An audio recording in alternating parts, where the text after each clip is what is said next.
Varahi silks వారి grand festive celebrations పొందండి 10,000 రూపాయలు ఆపై కొనుగోలుపై బంగారు నాణెం ఉచితంగా. Right now I am with daring and dashing actress Hema గారు. ఇంకొకసారి మా గురించి తప్పుగా రాసినా మాట్లాడినా సరే ఊరుకునేది లేదు.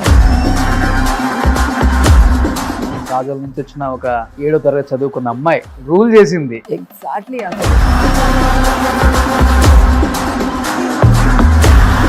అంటే అక్కడ కోవేశ్వర్లా, ఇక్కడ హేమ అనుకునేలాగుండేది. ఇంట్లో అసలుకి పెళ్ళాం ఎలా బిహేవ్ చేస్తుందో అలానే బిహేవ్ చేసేవాళ్ళు స్క్రీన్ మీద. అతడులో ఏంటి శాస్త్రం ఎత్తుకొని రాలేదా, ఇలా దోశల్లో పోస్తారా రేపు అడిగితే అయ్యో మర్చిపోయిందండి తెస్తానని మళ్ళీ వెళ్ళిపోవటం. సింగర్ పెళ్ళం బాబా. చిరంజీవి గారితో ఒక ఎక్స్పీరియన్స్ అంటే మంచి గుర్తుండిపోయే మెమరబుల్ ఫన్నీ సిచ్యువేషన్స్ అంటే ఏం చెప్తారు? నేను పూరి జగన్ అన్నయ్య మహేష్ బాబు సినిమా చేస్తున్నారు. చిరంజీవి గారు కనిపించారు. అన్న నమస్కారం అండి అని అన్నారు. రా జగన్ కూర్చో అన్నారు. మా అన్న ఇలా కూర్చోవడమే. హేమని ఏ షూటింగ్ వచ్చావని అడిగానండి.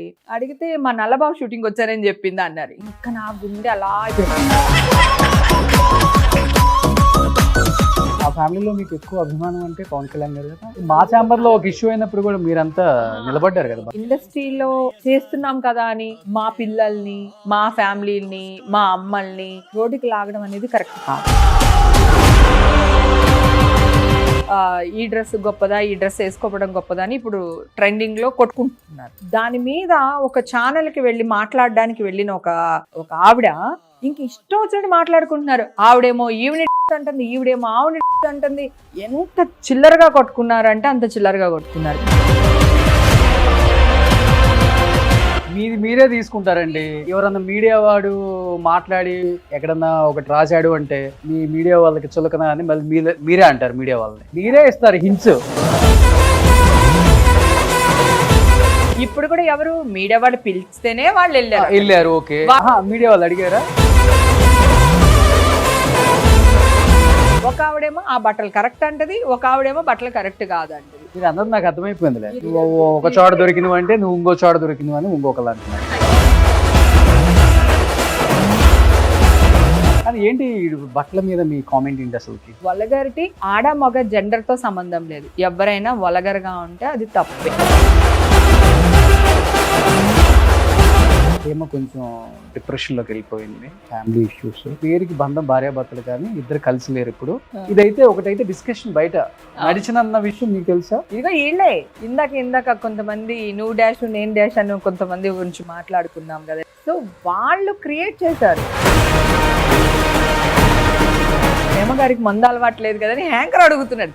లేదు ఆవిడికి ఇప్పుడు అలవాటు చేసుకుంది, అప్పుడు ఇది చూసింది. మరి మళ్ళీ చెప్తున్నా, మొగుడుకి పెళ్ళానికి డైవర్స్ ఉంటాయి, కొడుక్కి తల్లికి డైవర్స్ ఉంటాయి. పూర్తిగా కంప్లీట్ ఇంటర్ క్యాస్ట్. ఆయన ముస్లిము, నేను హిందూ. మిగిలింది మాత్రం పాప పెళ్లి. ఒక స్టార్ హీరో ఇంటికి కోడలుగా వెళ్తుందేమో స్టార్ డైరెక్టర్ హీరో ఏదో సమయంలో బయట డిస్కషన్ జరుగుతుంది. నిజమా? కానీ ఫస్ట్ నుంచి పొగరు చూపిస్తారా, లేకపోతే అసలు చూపించే టైప్ కాదా మీరు?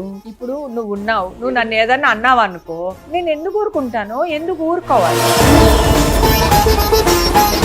ఇప్పుడు కూడా చెప్తున్నా, ఈ రోజు నేను బతకడానికి నాకు గనక ఇన్కమ్ సోర్స్ లేదు అంటే కూడా నేను ఒక దోశల బండి పెట్టుకుని బతికేస్తాను. అది నా సత్తా. నీకు రూపాయి ఇవ్వాలనుకో, నేను చచ్చిపోయినా సరే నా కూతురు తీసుకొచ్చి నీకు రూపాయి ఇచ్చేస్తుంది. అలాగే నువ్వు నాకు రూపాయి ఇవ్వాలనుకో, నీ మీద కత్తి పెట్టైనా నా రూపాయి నేను తెచ్చేసుకుంటా. నాకు ఈ మధ్యకాలంలో నేను లేడీ మెగాస్టార్ అని అర్థమైపోయింది. నాకు నా మీద కొన్ని వేల ఫ్యామిలీలు బతికేస్తున్నాయి. You know. Hi, hello, welcome to Suman TV. నేను మీ Roshan. Right now I am with daring and dashing actress Hema garu. So Hema గారు, సంక్రాంతి శుభాకాంక్షలు. సో చాలా నిండుగా ఎప్పుడు కూడా అంటే కొంతమందిని చీరకట్లో చూస్తుంటే అలా చూస్తూ అనిపిస్తుంది. ఎస్పెషల్లీ ఇండస్ట్రీలో చీరలు కట్టుకునే వాళ్ళు చాలా తక్కువ మంది అయిపోయారు. బట్ మీరు అప్పటి నుంచి ఇప్పటి వరకు కూడా స్క్రీన్ మీద శారీసే, బయటికి ఏదైనా ఫంక్షన్కి వచ్చినా శారీసే, పార్టీలకు వచ్చినా ఫుల్గానే ఉంటుంది. జీన్స్ అయినా లేకపోతే టాప్స్ అయినా నేను ఏంటంటే సెక్సీగా ఉండడానికి ట్రై చేస్తాను. ఈవెన్ చీర కట్టుకున్నా డ్రెస్ వేసుకున్నా నేను సెక్సీగా ఉండడానికి ట్రై చేస్తాను, కానీ వలగగా ఉండేటట్టు మాత్రం డ్రెస్ వేస్తాను. ఫస్ట్ నుంచి కూడా ఇష్టం ఫస్ట్ ఉంటుందా? నుంచి ఇష్టం లేదు, వేసుకోను. ఓకే. మోడర్న్ గా ఉంటాను, మోడర్న్ గా వేసుకోవడం ఇష్టం. ఆడియో ఫంక్షన్స్ కి క్యారెక్టర్ ఆర్టిస్టులు, నేను చెప్పేది 10-15 years బ్యాక్, ఓన్లీ చీరలు కట్టుకునే వచ్చేవాళ్ళు. నేను ఆ ట్రెండ్ చేంజ్ చేశాను. నేను లంగా ఓని వేసుకుని వెళ్ళేదాన్ని, హీరోయిన్ తో కాంపిటీషన్ గా డ్రెస్లు వేసుకుని వెళ్ళేదాన్ని. అందరూ కొంచెం గోల్ పెట్టేవాళ్ళు స్టార్టింగ్ లో, కో ఆర్టిస్టులు వాళ్ళందరూ కొంచెం జెల్స్ ఫీల్ అయ్యేవాళ్ళు. తర్వాత ఇప్పుడు వాళ్ళు కూడా నా ట్రెండే ఫాలో. ఏమేంటి అమ్మ క్యారెక్టర్లకు వచ్చి లంగా ఓని అనుకుంటారా వాళ్ళు? అప్పుడు అమ్మ క్యారెక్టర్స్ ఏం కాదు కదా, 15 years బ్యాక్ చెప్తున్నా. పిన్ని, అక్క, వదిన ఇట్లాంటి క్యారెక్టర్సే. కానీ నాకు ఆర్టిస్టులు కూడా అందరూ ఆంటీస్ లాగా చీరలు కట్టుకుని వచ్చేవాళ్ళు. అప్పుడు నేను కొంచెం డ్రెస్లు వేసుకెళ్లేదాన్ని, మంచి గాగ్రా చోలీ టైప్ గానీ అట్లా. అలా ఎవరు క్యారెక్టర్ ఆర్టిస్టులు వేసుకెళ్లేవాళ్ళు కదా ఆ టైంలో, నేను బాగా వేసుకెళ్లేదాన్ని. స్టార్ట్ చేశాను. అది కాకుండా చీరల్లోనే బ్లౌజ్ ఎప్పుడు కూడా కాంబినేషన్ ఉంటుంది. నా బ్లౌజ్లన్నీ నువ్వు ప్రీవియస్ గా కూడా చూస్తే 15-20 years బ్యాక్ కూడా చీరకి బ్లౌజ్ కి కాంబినేషన్ ఉండదు. నేను డిఫరెంట్ బ్లౌజ్ వేసేదాన్ని. అలా ఇప్పుడు ట్రెండ్ అది, డిఫరెంట్ బ్లౌజెస్ వేస్తున్నారు. నేను అప్పుడే వేసేదాన్ని. ట్రెండ్ సెట్ చేసిందే మీరు. బాగా ఎక్కువ మటుకి నేనే. కానీ మీరు ఒక బోటిక్ పెట్టి ఉంటేనా వేరే లెవెల్లో ఉండేదేమో. ఉండేదేమో, నిజమే. నా చీరలు అన్నా, నా కలర్స్ అన్నా, నేను వేసుకునే జ్యువెలరీ అన్నా అందరికి చాలా ఇష్టం. ఓకే. ఆల్మోస్ట్ 35 సంవత్సరాలు ఇండస్ట్రీకి వచ్చి 350 పైగా చిత్రాలు, ఎటువంటి సపోర్ట్ లేకుండా. 500 నాన్న, ఇంకా ఒక్కొక్క సంవత్సరం 20-30 సినిమాలు కూడా రిలీజ్ అయ్యేవి గట్టిగా. అసలు స్క్రీన్ మీద హేమ గారు, బ్రహ్మానందం గారు, హేమ గారు, ఎంఎస్ నారాయణ గారు, హేమ గారు, ఏవిఎస్ గారు, తర్వాత ధర్మ సుబ్రహ్మణ్యం గారు, హేమ గారు, వేణుమాధవ్ గారు, హేమ గారు, ధర్మవరపు గారు, హేమ గారు, హాలీ గారు, హేమ గారు, అండ్ ఈయన శివాజీ రాజాతో చేశాను, కృష్ణ భగవాన్ గారు. మీ అందరూ కాంబినేషన్ వాళ్ళతో వెళ్తాను కాకుండా అప్పటి నుంచి మొత్తం కాంబినేషన్ లో ఉన్న స్టార్ కమెడియన్స్ తో ఒక వైఫ్ గా మీరు, అంటే అక్కడ కోవేసర్లా, ఇక్కడ హేమ అనుకునేలాగా ఉండేది. చాలా న్యాచురల్ గా యాక్టింగ్. ఇంట్లో అసలుకి పెళ్ళాం ఎలా బిహేవ్ చేస్తుందో అలానే బిహేవ్ చేసేవాళ్ళు స్క్రీన్ మీద. అతడులో తింగర పెళ్ళం పాపం, అప్పట్లో పెళ్ళాలను అలాగే కంట్రోల్లో పెట్టేవాళ్ళు. శాస్త్రం ఎత్తుకొని రాలేదా, ఇలా దోశల్లో పోస్తారా రేపు అడిగితే, మర్చిపోయిందండి తెస్తానని మళ్ళీ వెళ్ళిపోవటం. కానీ బ్యాక్ చూసుకుంటే భలే అనిపిస్తుంది కదా. చాలా అసలు రాజోల నుంచి వచ్చిన ఒక 7వ తరగతి చదువుకున్న అమ్మాయి రూల్ చేసింది. ఎగ్జాక్ట్లీ. అసలు ప్రౌడ్ మూమెంట్ యాక్చువల్ గా నాకు. చాలా ఒక్క చిన్న రిమార్క్ లేకుండా ఇండస్ట్రీలో ఇప్పటికీ నేను ఫోన్ చేస్తే మా డైరెక్టర్స్ కాల్ ఎత్తుతారు, నా హీరోలు కాల్ మాట్లాడతారు, నా ఫ్రెండ్స్, నా కో ఆర్టిస్టులు అందరు నాతో ఇప్పటికీ టచ్ లో ఉంటారు. సో అది అదృష్టం కదా. అంటే జనరేషన్ చేంజ్ అయ్యే కొద్దీ మనుషుల మెంటాలిటీలు దూరం దూరం అయిపోతా వస్తాం కదా. సో నా విషయంలో మాత్రం అలా జరగలేదు. అది నిజంగా బ్లెస్సింగ్స్. మనం ఉండే తత్వం బట్టి ఉంటుంది అలా. సో ఒక్కొక్కళ్ళని కొంచెం 10 సినిమాల్లో చేసి కొంచెం మంచి యాక్ట్రెస్ అవగానే కొంచెం టెక్కు చూపిస్తారు. కరెక్ట్. ఏం అట్లా ఉండదు. పిలిస్తే వచ్చేస్తుంది. వాళ్ళ ఇంట్లో ఎవరైనా చనిపోతే ఎవరైనా పూలు చల్లితే ఆ పూలు దులిపేస్తుంటది, దండలు తీసేస్తుంటుంది. లేదా అది పెద్ద డబ్బున్న వాళ్ళకని కాదు, లేని వాళ్ళ చావు కూడా చాలా మందికి వెళ్ళాను నేను. సో వాళ్ళకి కూడా నేను అంత దగ్గరుండి అంత జాగ్రత్తగా చూసుకునేదాన్ని నేను. అంటే పెళ్లికి వెళ్ళినా వెళ్ళకపోయినా చావుకి మాత్రం అటెండ్ అవ్వాలనేది నా కోరిక. ఈ రోజు మా మదర్కి ఇలా అయినప్పుడు మా ఊరంతా వచ్చినట్టు వచ్చారు. తమ్ముని పలకరించడానికి, నన్ను పలకరించడానికి ఊరంతా కదిలొచ్చినట్టు అయ్యింది. సో అది మేబీ ఆ బ్లెస్సింగ్సే అనుకుంటున్నాను నేను. ఎందుకంటే ఆ టైంకి అందరూ ఉంటారు, చనిపోయే టైంకి ఎవరు ఉంటారో వాళ్ళే నిజమైన వాళ్ళు. సో ఈ మధ్యకాలంలో కొంచెం వెళ్ళట్లేదు, కానీ బేసిక్ గా అందరింటికి అందరి దగ్గరికి వెళ్ళొచ్చింది దాన్నే నేను. నాకు ఇష్టం. కల్పనా రాయ్ గారు చనిపోయినప్పుడు ఫస్ట్ శవాన్ని ముట్టుకున్నాను నేను. ఆవిడికి కాళ్ళకి దండం పెట్టుకొని. ఆవిడ ఇందిరానగర్ పక్కన ఒక చిన్న ఇంట్లో ఉండేవాళ్ళు అనమాట. ఆవిడ శవాన్ని బండి ఎక్కించే వరకు అక్కడే ఉండి అన్ని దగ్గరుండి చూసుకుని పంపించాను ఆవిడని కూడా. అలా చాలా మంది ఉన్నారు ఆర్టిస్ట్. చనిపోయే టైం పొజిషన్ ఏంటి, ఎలాంటి ఒక చిన్న గదిలో ఉన్నారు? చిన్న గదిలో ఉంది. ఆవిడది కూడా పెద్ద చేయి పాపం, అందరికి బాగా పెట్టేవాళ్ళు. సో ఇంకా వేషాలు లేకపోయేసరికి ఒక్కొక్కళ్ళేమో ఎక్కువగా దాచేసుకుంటాము, కొంతమంది ఏమో అస్సలు దాచుకోరు. సో రెండు కరెక్ట్ కాదు. అది ఎక్కువ దాచేసుకున్నా మనం అనుభవించకుండానే పోతాం. అవును అవును అవును. అసలు దాచుకోపోయినా పోయే టైంకి నలుగురు ఉంటారో లేదో భయం. కానీ మీ దృష్టిలో ఇంత ఇంత ఇంత జీవితాన్ని చూసేసారు ఇండస్ట్రీలో, ఏం లేకుండా వచ్చారులే ఇక్కడికి, అన్ని సంపాదించుకున్నారు కాబట్టి. జీవితంలో ఇవి ఉంటే సరిపోతుంది, ఇవి లేకపోయినా పర్వాలేదు అనిపించిన సందర్భాలు చాలానే ఉంటాయి కదా. చాలా ఉన్నాయి, ముఖ్యంగా ఒక లేడీ యాక్ట్రెస్ కి ఇవన్నీ. అవును, కూడు గుడ్డ ఉండటానికి మంచి ఇల్లు, తిరగడానికి కారు, అది బేసిక్. అది కాకపోతే నాకు మా మదర్ చిన్నప్పటి నుంచి, నేను పుట్టింది కూడా యాక్చువల్గా ఒక 2 స్టోర్ బిల్డింగ్లో, ఒక మేడ అనుకో, రాజోల్లో. గాంధీ బొమ్మ సెంటర్ అంటే బాగా ఫేమస్ రాజోలు ఊర్లో సెంటర్లో నా ఇల్లు. అక్కడ నేను పుట్టాను. కాలువ గోదావరి పక్కనే ఉంటాయి అన్నమాట. ఓకే. సో అంత లేనోళ్ళం అయితే కాదు, అలా అని చెప్పి ఉన్నవాళ్ళం కూడా కాదు. Okay, upper middle class family. So ఆ మైండ్ సెట్తోనే ఇండస్ట్రీకి వచ్చాను. ఈ రోజు ఇలా నిలబడడం అనేది హ్యాపీ. చాలా మంది ఏమనుకుంటారంటే ఇన్ని కోట్లు వస్తుంది, అన్ని కోట్లు వస్తుంది అని. నేను ఎప్పుడూ ఎవ్వరికి తల వంచలేదు.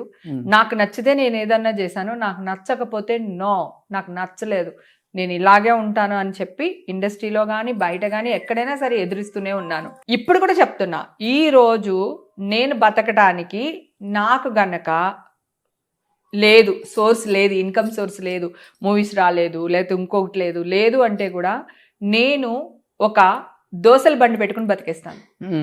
అది నా సత్తా. ఓకే. ఎలా బతకాలి అని ఆలోచించాను. ఇమ్మీడియట్ గా ఒక స్పాట్ చూసుకుని దోసల బండి పెట్టుకుని బతికేస్తాను. మంచిగా 4 రకాల చట్నీలు చేసేసి, అది అలా అన్నమాట. సో అందుకని నాకు ఫస్ట్ నుంచి ఇదే మైండ్ సెట్. లేకపోయినా వేరే వాళ్ళని అసలు అడగను.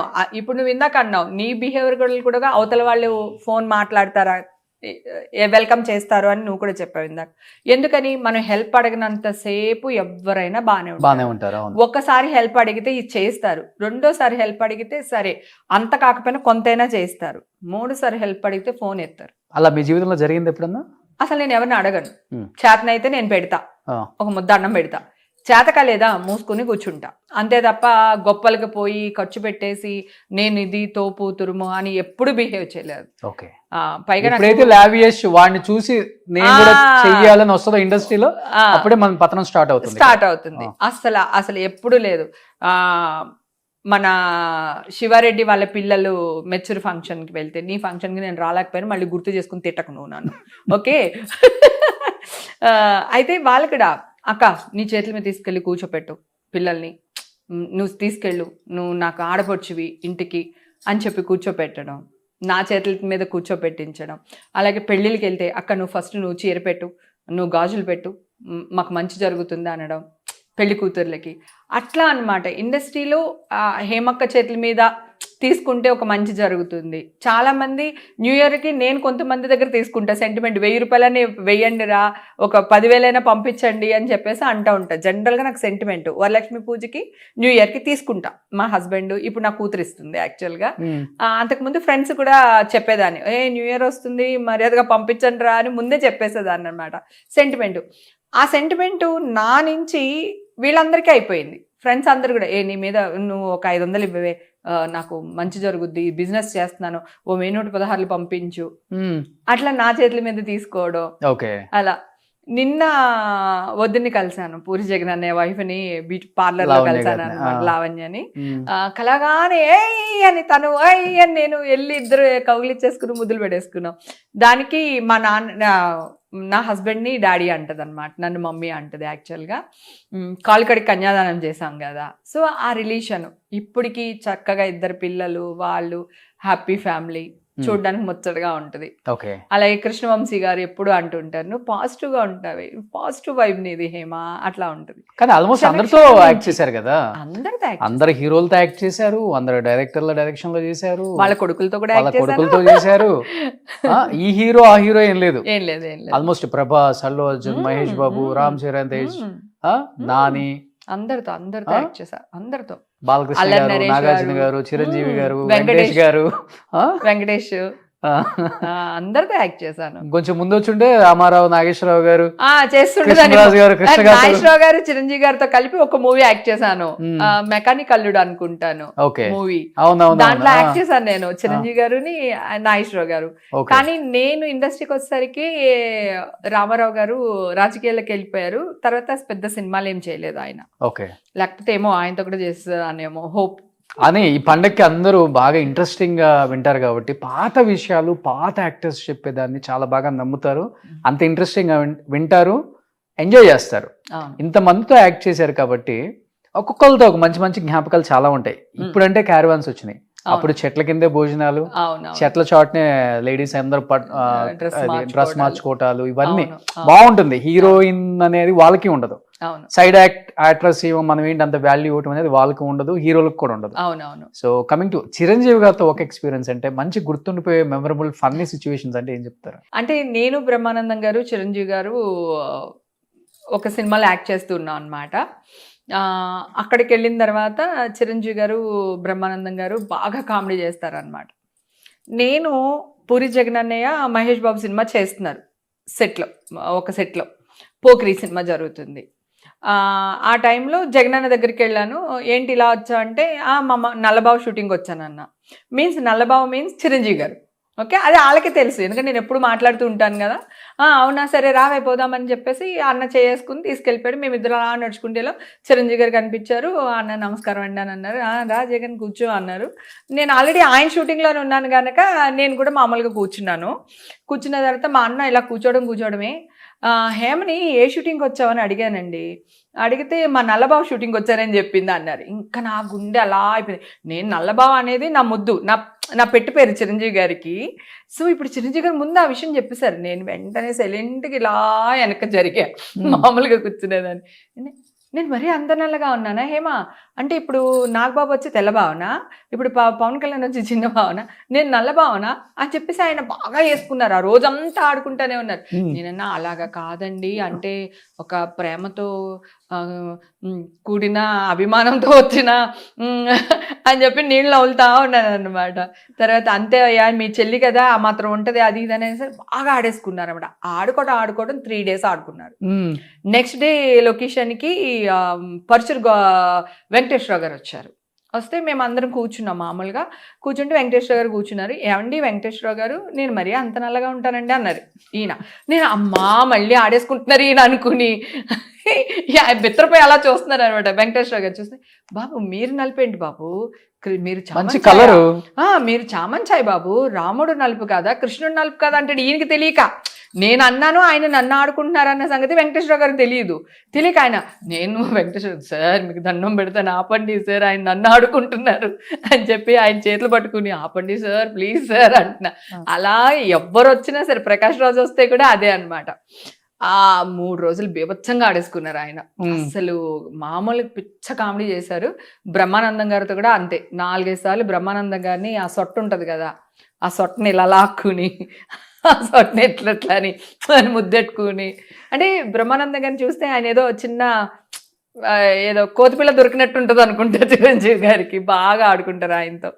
చిరంజీవి గారితో చాలా పెద్ద ఫన్. ఇది మాత్రం హైలైట్. కానీ ఆయన ఎప్పుడు కూడా మెగాస్టార్ ని ఎంత పెద్ద హీరో అనేది ఉండదు కదా, అస్సలు చిన్న పిల్లలతో సహా అందరితో చాలా బాగా మాట్లాడతారు. నేను X5 కొనుక్కున్నా ఫస్ట్ టైం. అందరూ ఇన్స్టాల్మెంట్ లోనే కొన్నాము. నేను అవన్నీ అడగలేదు. కాదు వెంటనే కారు కొన్నామంటే డబ్బు ఎక్కడి నుంచి వస్తుంది, ఈడమ్మ గడుపు మాడే సరే పక్కన పెడదాం. అయితే అందరూ అన్నారు ఏంటి నువ్వు X5 కొనేసి, X1 కొనుక్కున్నాను, అది ఓల్డ్ అయిపోయింది, అది ఇచ్చేస్తే మిగతాది X5 కొనుక్కున్నా. అందరు బెదిరిస్తారు. డైరెక్టర్ వాళ్ళనేమో ఈ దీంట్లో వస్తా ఉంటారు, X5 లో నువ్వు వచ్చి దిగితే నీకు వేషాలు వస్తాయా, నీకు ఎవడన్నా ఫుడ్ పెడతాడా, అది ఇదని బెదిరిస్తారు. కొంతమంది అంటే అప్పట్లో అలా ఉండేది కదా, వాళ్ళ డైరెక్టర్ ఇంపార్టెంట్ కదా, మీ మెయిన్ హీరోలు, మేమంతా క్యారెక్టర్ ఆర్టిస్ట్లే కదా. సో అలానే ఏం కాదు, అప్పుడు ఉండే మైండ్ సెట్. అంటే అప్పుడు మేము డైరెక్టర్ కి అంత ఇంపార్టెన్స్ ఇచ్చేవాళ్ళం. అబ్బా వాళ్ళు వస్తే లేచి నిలబడ్డం అవన్నీ, దీనికి బాగా డబ్బు వచ్చింది కదా పోనీ ఇంకెవరికైనా ఇద్దాం అనుకున్నా కూడా, ఓ మంచి సదుద్దేశంతో ఆలోచించినా కూడా ఎందుకు చెడుగా అనుకోవాలి, ఎందుకే నీకు అది ఇది. ఆల్రెడీ మనం ఏమో రెమెండేషన్ గట్టిగా అడుగుతాను నేను. నీకు రూపాయి ఇవ్వాలనుకో, నేను చచ్చిపోయినా సరే నా కూతురు తీసుకొచ్చి నీకు రూపాయి ఇచ్చేస్తుంది. అలాగే నువ్వు నాకు రూపాయి ఇవ్వాలనుకో, నీ మీద కత్తి పెట్టైనా నా రూపాయి నేను తెచ్చేసుకుంటా. నేను డబ్బు దగ్గర చాలా జెన్యూన్ గా ఉంటాను. ఎవరిని మోసం చేయను, ఎవరి దగ్గర ఒక రూపాయి తీసుకోను, నా రూపాయి నీ దగ్గర వదలను. రెండు ఉన్నాయి నాకు. సో ఆలోచించి ఏం చేయాలా అనుకున్నా. అప్పుడు నాగార్జున గారేమో ఊర్లో లేరు. అంటే మామూలుగా చెప్తాను, ఆయనకి ఏం చేసినా చెప్తాను.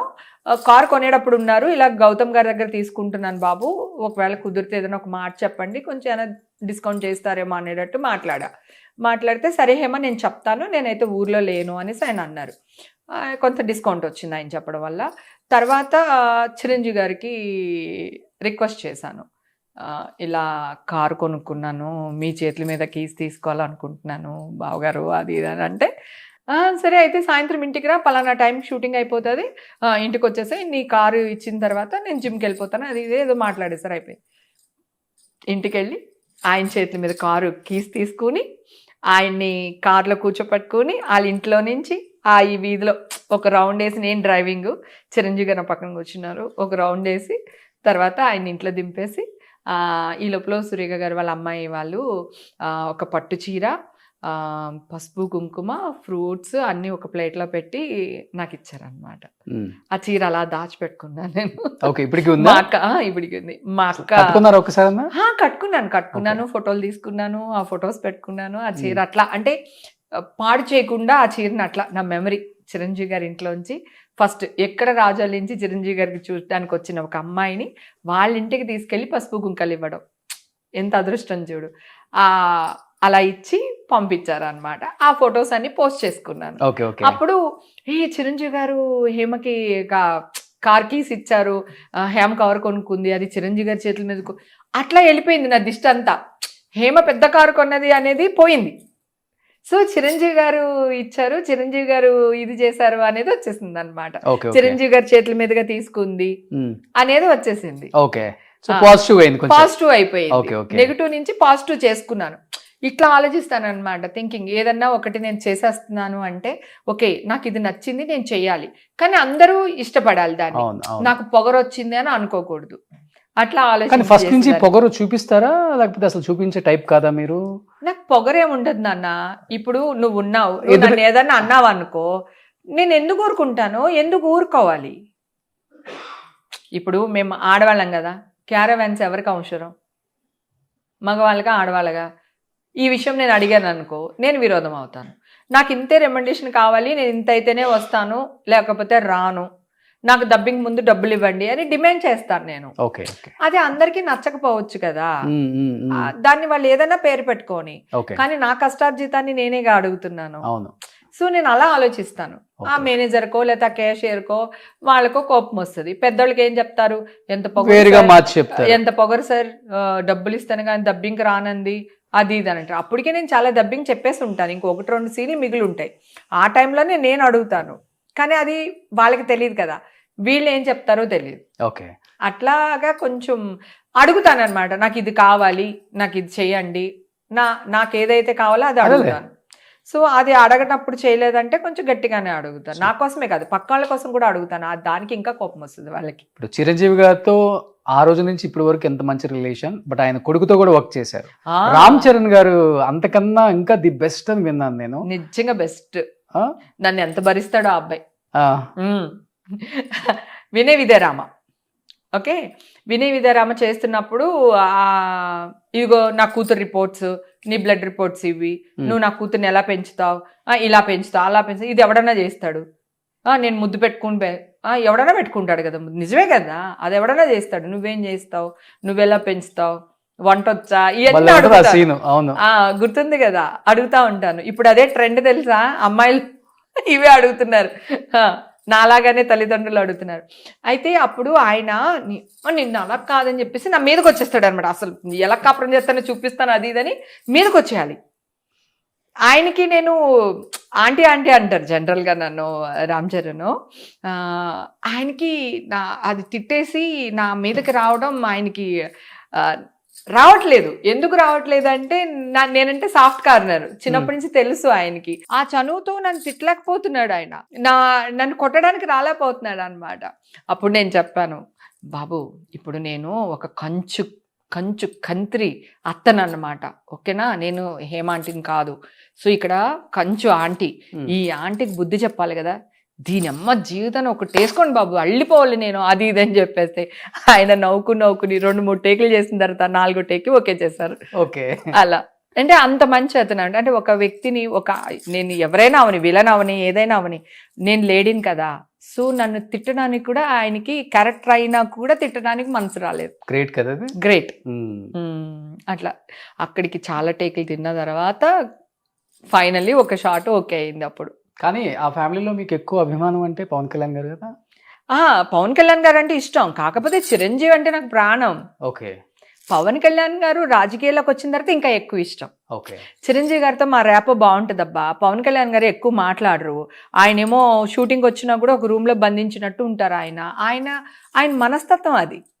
సో నలుగురిలో కలవరు. ఇష్యూ అయినప్పుడు కూడా మీరంతా నేను బాగా ఎదిరించాను. నన్ను పిలిచారు, పిలిచి ఏం జరిగింది ఏంటి అది ఇది అంటే నేను మొత్తం చెప్పాను ఆయనకి. చాలా ఫొటోస్ కూడా వచ్చినాయి, వాళ్ళు రిలీజ్ చేశారు ఆ ఫొటోస్ అన్ని. అంటే ఇండస్ట్రీలో చేస్తున్నాం కదా అని మా పిల్లల్ని, మా ఫ్యామిలీని, మా అమ్మల్ని రోడ్డుకి లాగడం అనేది కరెక్ట్ కాదు. అంటే ఎవరితో ఒకటి, నేను ఓన్లీ పవన్ కళ్యాణ్ గారి విషయం, ఓన్లీ హేమ విషయాన్ని మాట్లాడట్లేదు. రీసెంట్గా కూడా ఒక ఆవిడ మాలో ఒక బాధ్యత గల పోస్ట్లో ఉంది. ఒక ఆవిడ మొన్న రీసెంట్గా ఈ డ్రెస్ గొప్పదా, ఈ డ్రెస్ వేసుకోవడం గొప్పదా అని ఇప్పుడు ట్రెండింగ్లో కొట్టుకుంటున్నారు. గుడ్డు ముందా మెల్ల ముందా అని కొట్టుకుంటున్నారు జనాలు. దాని మీద ఒక ఛానల్కి వెళ్ళి మాట్లాడడానికి వెళ్ళిన ఒక ఆవిడ ఇంక ఇష్టం వచ్చినట్టు మాట్లాడుకుంటున్నారు. ఆవిడేమో ఈవిని డాష్ అంటుంది, ఈవిడేమో ఆవిని డాష్ అంటుంది, నువ్వు జైల్లో ఉండొస్తావు అంటుంది, నువ్వేమో అమెరికా వెళ్ళి వస్తావు అంటున్నారు. ఎంత చిల్లరగా కొట్టుకున్నారంటే అంత చిల్లరగా కొట్టుకున్నారు. మామూలుగా ఎవరో ఒకళ్ళు వెళ్ళి ఒక చోట కొట్టుకున్నారంటే వేరే, మాలో ఒక బాధ్యత గల పోస్ట్లో ఉండి ఈవిడ అక్కడికి వెళ్ళి నువ్వు డాష్ అంటే నువ్వు డాష్ అనుకోవడం ఎంత చిల్లరతనమో ఆలోచించండి. అక్కడ ఎవరిది పోతుంది? మాదే పోతుంది కదా, మాదే పోతుంది కదా, మా పరువులే పోతుంది. తీసుకుంటారు. మీడియా వాడు మాట్లాడి ఎక్కడన్నా ఒకటి రాశాడు అంటే మీ మీడియా వాళ్ళకి చులకన అని మళ్ళీ మీరే అంటారు. మీడియా వాళ్ళని డెఫినెట్ గా నేను చెప్పనా, ఇంట్లో మీరే ఇస్తారు. ఇప్పుడు కూడా ఎవరు మీడియా వాళ్ళు పిలిస్తేనే వాళ్ళు వెళ్ళారు. ఓకే. వాడు అడిగిన క్వశ్చన్ అడిగారా? వీళ్ళిద్దరు ఆ క్వశ్చన్ బట్టల మీద అడిగితే ఒక ఆవిడేమో ఆ బట్టలు కరెక్ట్ అంటది, ఒక ఆవిడేమో బట్టలు కరెక్ట్ కాదంటది.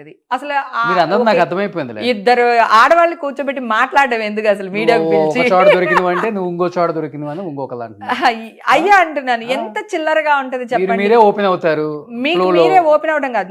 నేను చాలా ఇంటర్వ్యూలకు వెళ్ళాను కదా, నేను చాలా మంది గురించి మాట్లాడాను.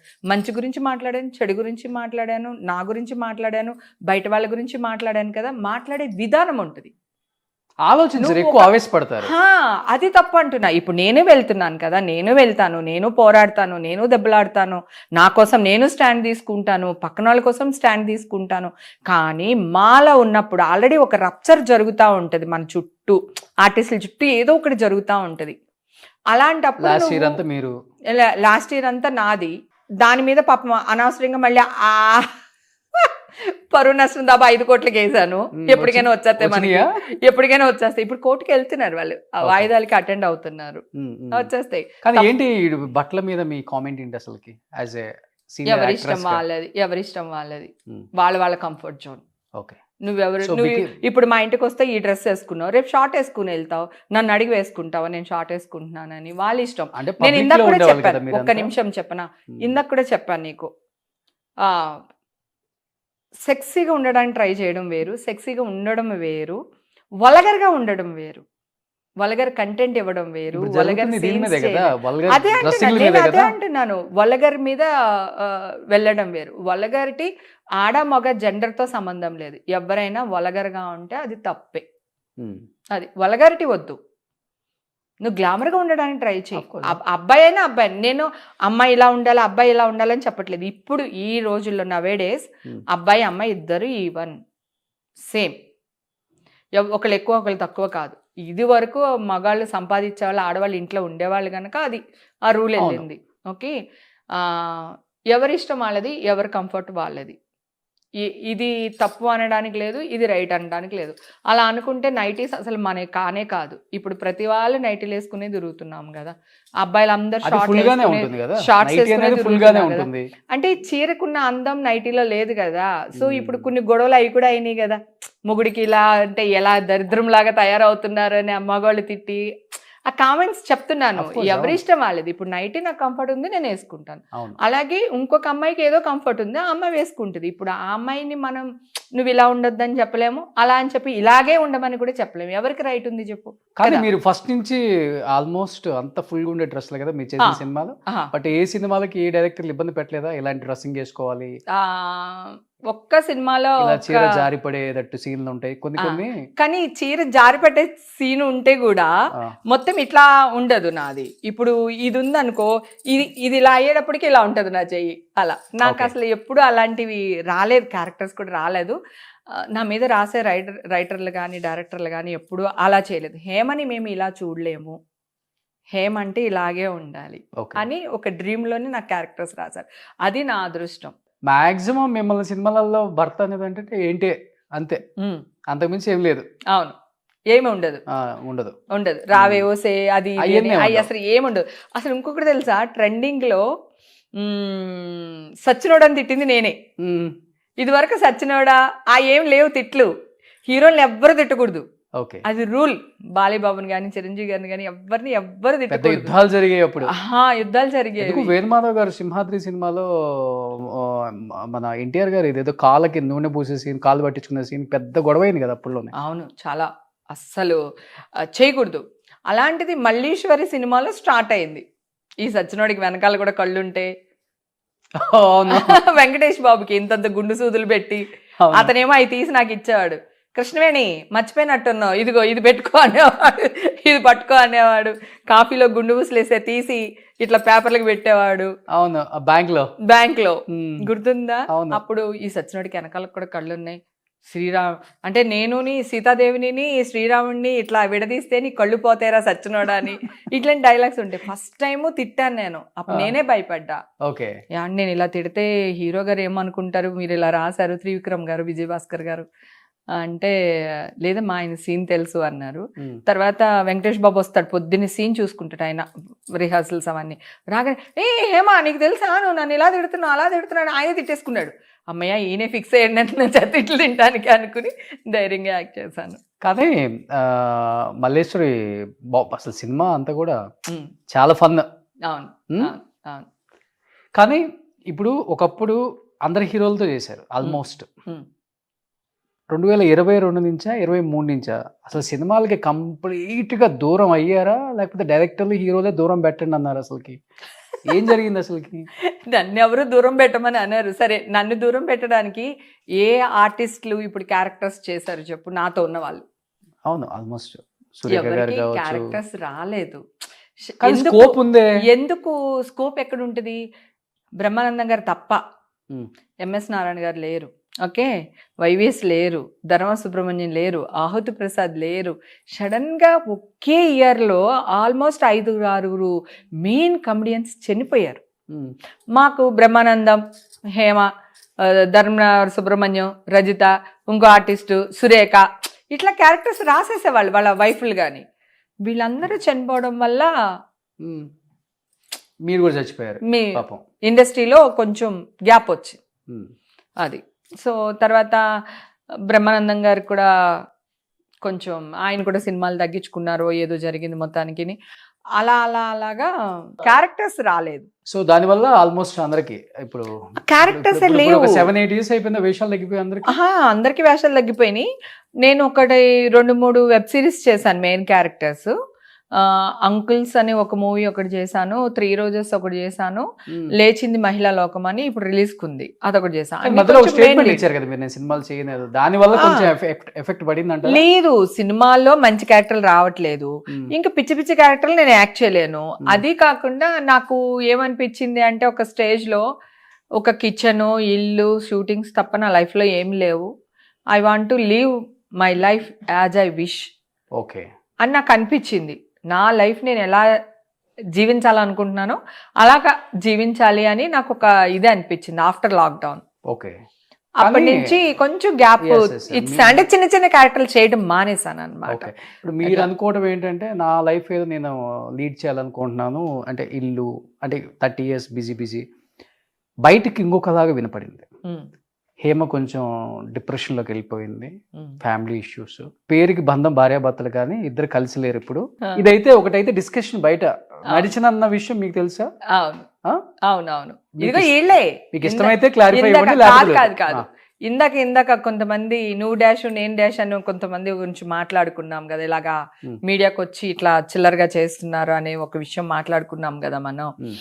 సో వాళ్ళు క్రియేట్ చేశారు. నేనంట డ్రింక్ ఇప్పుడే వాళ్ళు అడుగుతున్నాడు యాంకర్, హేమ గారికి మందు అలవాటు లేదు కదని యాంకర్ అడుగుతున్నాడు. జనరల్గా యాంకర్ ఇరికించే క్వశ్చన్ లేదు ఆవిడకి ఇప్పుడు అలవాటు చేసుకుంది, అప్పుడు లేదు ఇది చూసింది మరి మా ఇంటికి వచ్చి ఇలా ఉంటుంది అనమాట. అలాగే అదే ఇప్పుడు వాళ్ళ ఆయన కలిసి ఉండట్లేదు అనుకుంటానని కొంతమంది డాష్లు అలా మాట్లాడడం జరిగింది అనమాట బయట అక్కడ ఇక్కడ బయట. నేను ఒకటే చెప్తున్నా, 20 ఏళ్ళ నుంచి నా హస్బెండ్ని నేను కొడుకులాగా చూసుకుంటున్నా.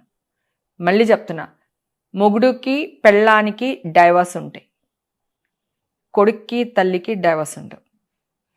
ఓకే, నా జీవితంలో నా హస్బెండ్ నా కొడుకు, నా కూతురి కంటే నా హస్బెండ్కే నా లైఫ్లో ఇంపార్టెన్స్ అది.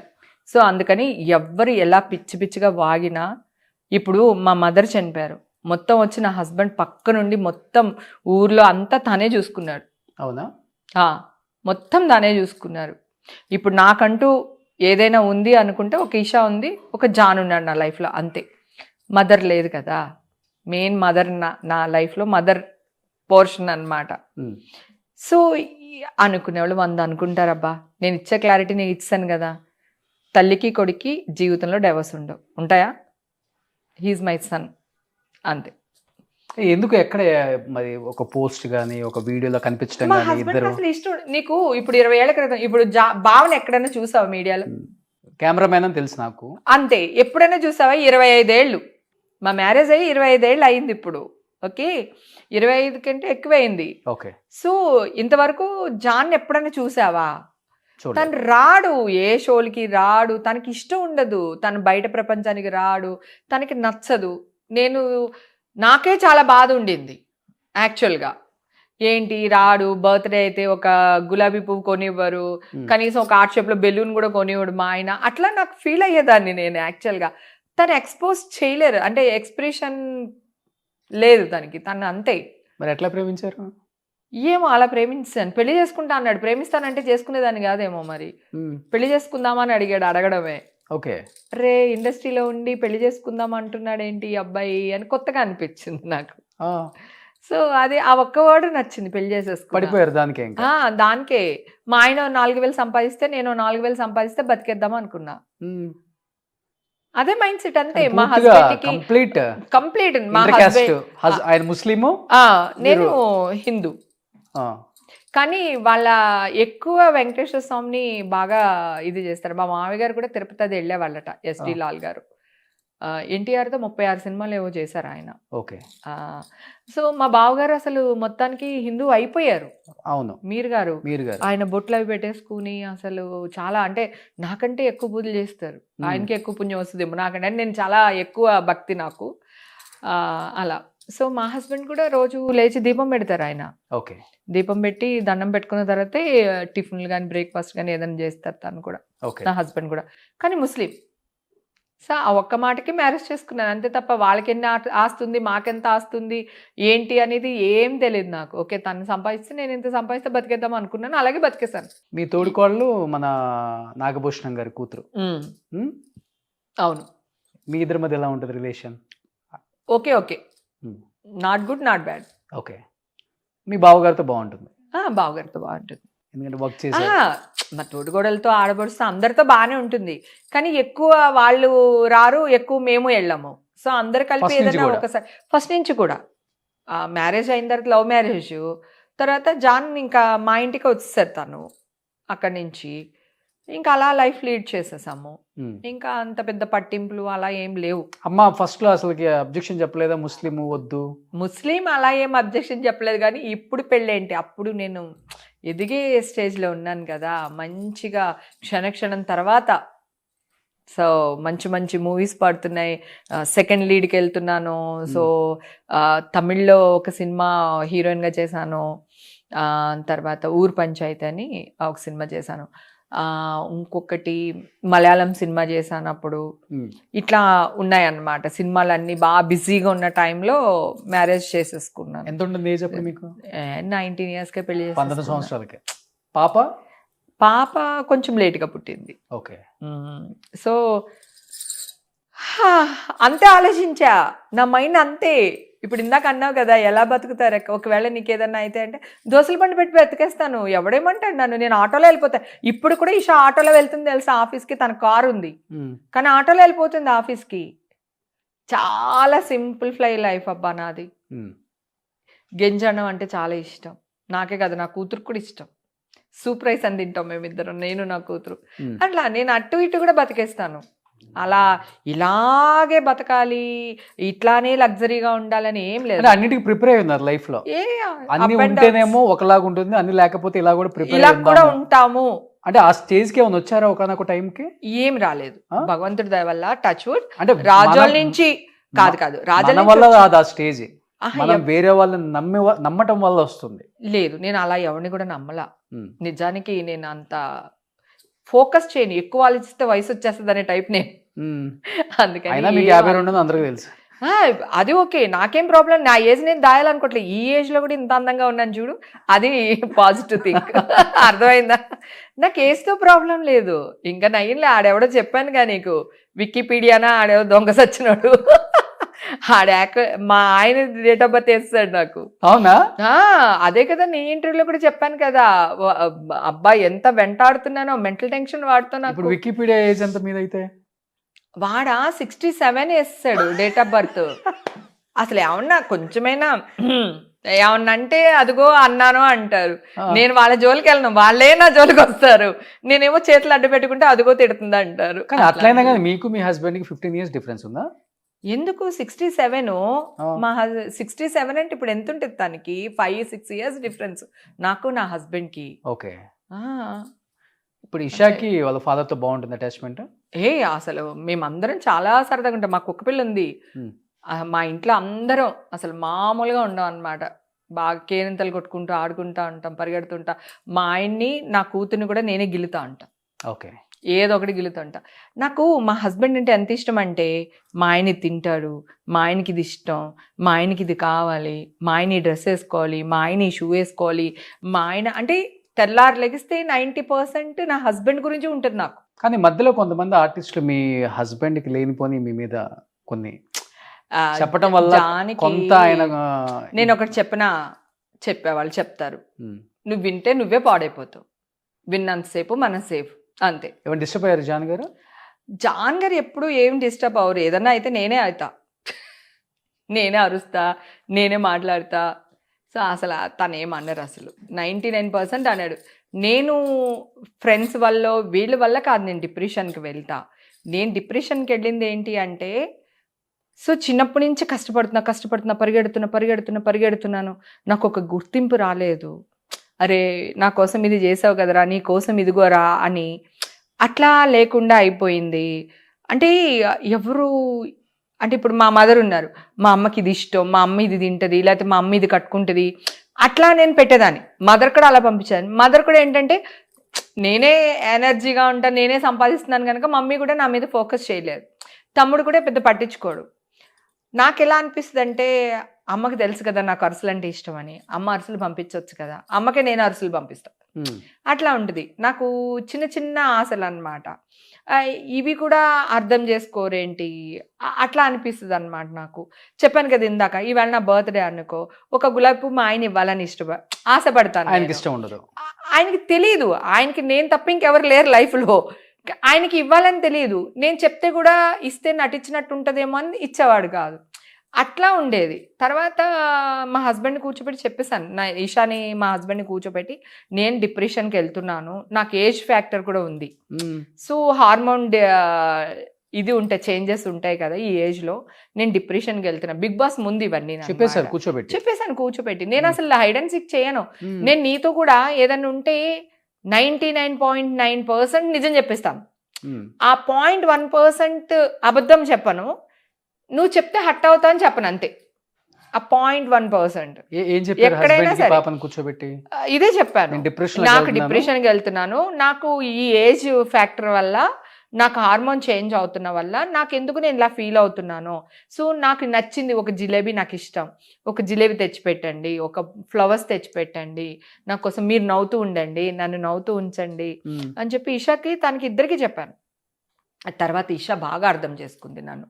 ఇప్పుడు కూడా ఇషా నాకు మల్లెపూలు తెచ్చిపెడుతుంటుంది. నాకు మల్లెపూలు అంటే పిచ్చి, ఓకే, చాలా ఇష్టం అన్నమాట అసలు. ఆ తర్వాత కూర్చోబెట్టి చెప్పిన తర్వాత అప్పుడు మా హస్బెండ్ కొంచెం చేంజ్ అవ్వి, తనకి నాకు కావాల్సినవి ఏమున్నాయో అన్నీ తీసుకురావడం, పెట్టడం. అలాగే ఈషా కూడా ఇప్పుడు అర్థం చేసుకుని, అమ్మ ఈ కూర బాగుంది, థ్యాంక్స్ అమ్మ అనడం, పువ్వులు తెచ్చిపెట్టడం, నాకు జిలేబీ ఇష్టం అని చెప్పి జిలేబీ తెచ్చిపెట్టడం. ఈషా తర్వాత అర్థం చేసుకుని తీసుకురావడం మొదలుపెట్టింది. అంటే మీ ఎక్కువ జీవితంలో మీరు ఎక్కువ ఇబ్బంది పెట్టారా మీ హస్బెండ్ ని? మీ హస్బెండ్ మిమ్మల్ని ఎక్కువ ఇబ్బంది నేను అసలు ఎవరు డామినేషన్ ఎక్కువ? నేను డామినేషన్ మా ఇంట్లో మా ఆయనే నన్ను డామినేట్ చేస్తాడు. అవునా? చాలా సీరియస్ అవుతాడు. నేను చాలాసార్లు అడిగాను కూడా, బావా నువ్వు నా మీద ఇంత సీరియస్ అవుతావు, మరి బయటికి వెళ్ళినప్పుడు ఎందుకు అంత సాఫ్ట్గా ఉంటావు అంటే, వాళ్ళు తిడితే ఊరుకుంటారేంటి, నువ్వైతే ఊరుకుంటావు కదా అనేవాడు. మిమ్మల్ని తిడతారా? అయ్యో భయంకరంగా తిట్టడం అంటే ఆ తిట్లు కాదు. వాళ్ళు కాఫీ పెట్టలేదు, కాఫీ బాగాలేదు, నువ్వు కూర చేయకుండా వెళ్ళిపోయావు, నాకు అన్నం పెట్టలేదు, ఇట్లా అలుగుతూ ఉంటాడు. అప్పుడు చెప్తూ ఉంటాడు. నేను షూటింగ్లో డైలాగులు రాక ఎండలో నుంచుని చిక్కాకులో ఉండినప్పుడు వీళ్ళు ఇది చేశారా, పనులు అది చేశారా అనేవాడు అనమాట. అప్పుడు మళ్ళీ ఆయన ఫోన్ కట్ చేసి మళ్ళీ డైలాగులు చెప్పేసి మళ్ళీ క్యారవెల్లకు వచ్చి సార్కి ఇది పెట్టలేదంట, ఏం చేస్తున్నావే అని చెప్పేసి మళ్ళీ దాని మీద అరిచి మళ్ళీ అది కాఫీ పెట్టించి ఇట్లా ఉండేది. అంటే ఎక్కువ పని చేసేసాను నేను. ఓకే. యాక్చువల్గా ఒకవేళ తను షూట్ లేదు, ఇంట్లో ఉన్నారు, కాఫీ కావాలంటే పనమ్మాయికి నాకు ఇలా కావాలని చెప్పొచ్చు. కానీ నేను ఎక్కడో షూటింగ్ చేస్తున్నాను, ఏ బాధలో ఉన్నాను, ఏ టెన్షన్లో ఉన్నానో అర్థం చేసుకోకుండా ఫోన్ చేసి అట్లా చెప్పేవాడు. నా కూతురు, మమ్మీ నాకు తినటానికి ఇది కావాలి మమ్మీ, నాకు అది లేదు మమ్మీ అంటది. అక్కడ నేను ఎలా ఉన్నానో ఏంటో వీళ్ళకి అవసరం లేదు. వీళ్ళు ఎలా చెప్పారు. అక్కడికి పొద్దున్నే నేను వంట చేసి, టిఫిన్లు చేసి, చట్నీలు చేసి, మధ్యాహ్నానికి లంచ్కి కూరలు చేసి పెట్టి నేను బాక్స్ తీసుకుని షూటింగ్కి వెళ్ళేదాన్ని. ఓకే. మళ్ళీ షూటింగ్ నుంచి వచ్చి మళ్ళీ చపాతీలు చేసుకుని వాళ్ళకి, అంటే జాన్కి చపాతీ ఇష్టం అయితే తనకి చపాతీ చేసి, ఈషాకి రైస్ చేసి, మళ్ళీ ఈషాకు ఒక కూర, జాన్కి ఒక కూర చేసి నైట్ వాళ్ళకి ఫుడ్ పెట్టి షూటింగ్కి వచ్చిన తర్వాత వచ్చి అప్పుడు పడుకుని మళ్ళీ పొద్దున్నే లేచి మళ్ళీ అగైన్ అదే పని. ఈ లాక్డౌన్లో నాకు అప్పుడు ఈజీగా అంటే 44, 45 ఆ ఏజ్ ఉంటుంది కదా. ఆ ఏజు, ఆ షూటింగ్స్ లేనప్పుడు ఒక ఏంటి నా లైఫ్, నేనేం చేశాను ఇన్ని సంవత్సరాలు. అప్పుడు చిన్నప్పుడు తమ్ముడు, చిన్నప్పుడు అమ్మ, ఫ్యామిలీ, ఆ బర్డింగ్స్, రెంట్లు కట్టాలి, నెల వచ్చేసరికి పాలోడికి డబ్బులు ఇవ్వాలి, కూరగాయలు కొనాలి, ఈ టెన్షన్స్. మ్యారేజ్ అయిపోయింది. మ్యారేజ్ తర్వాత జాను నన్ను యాక్ట్ చేద్దన్నారు.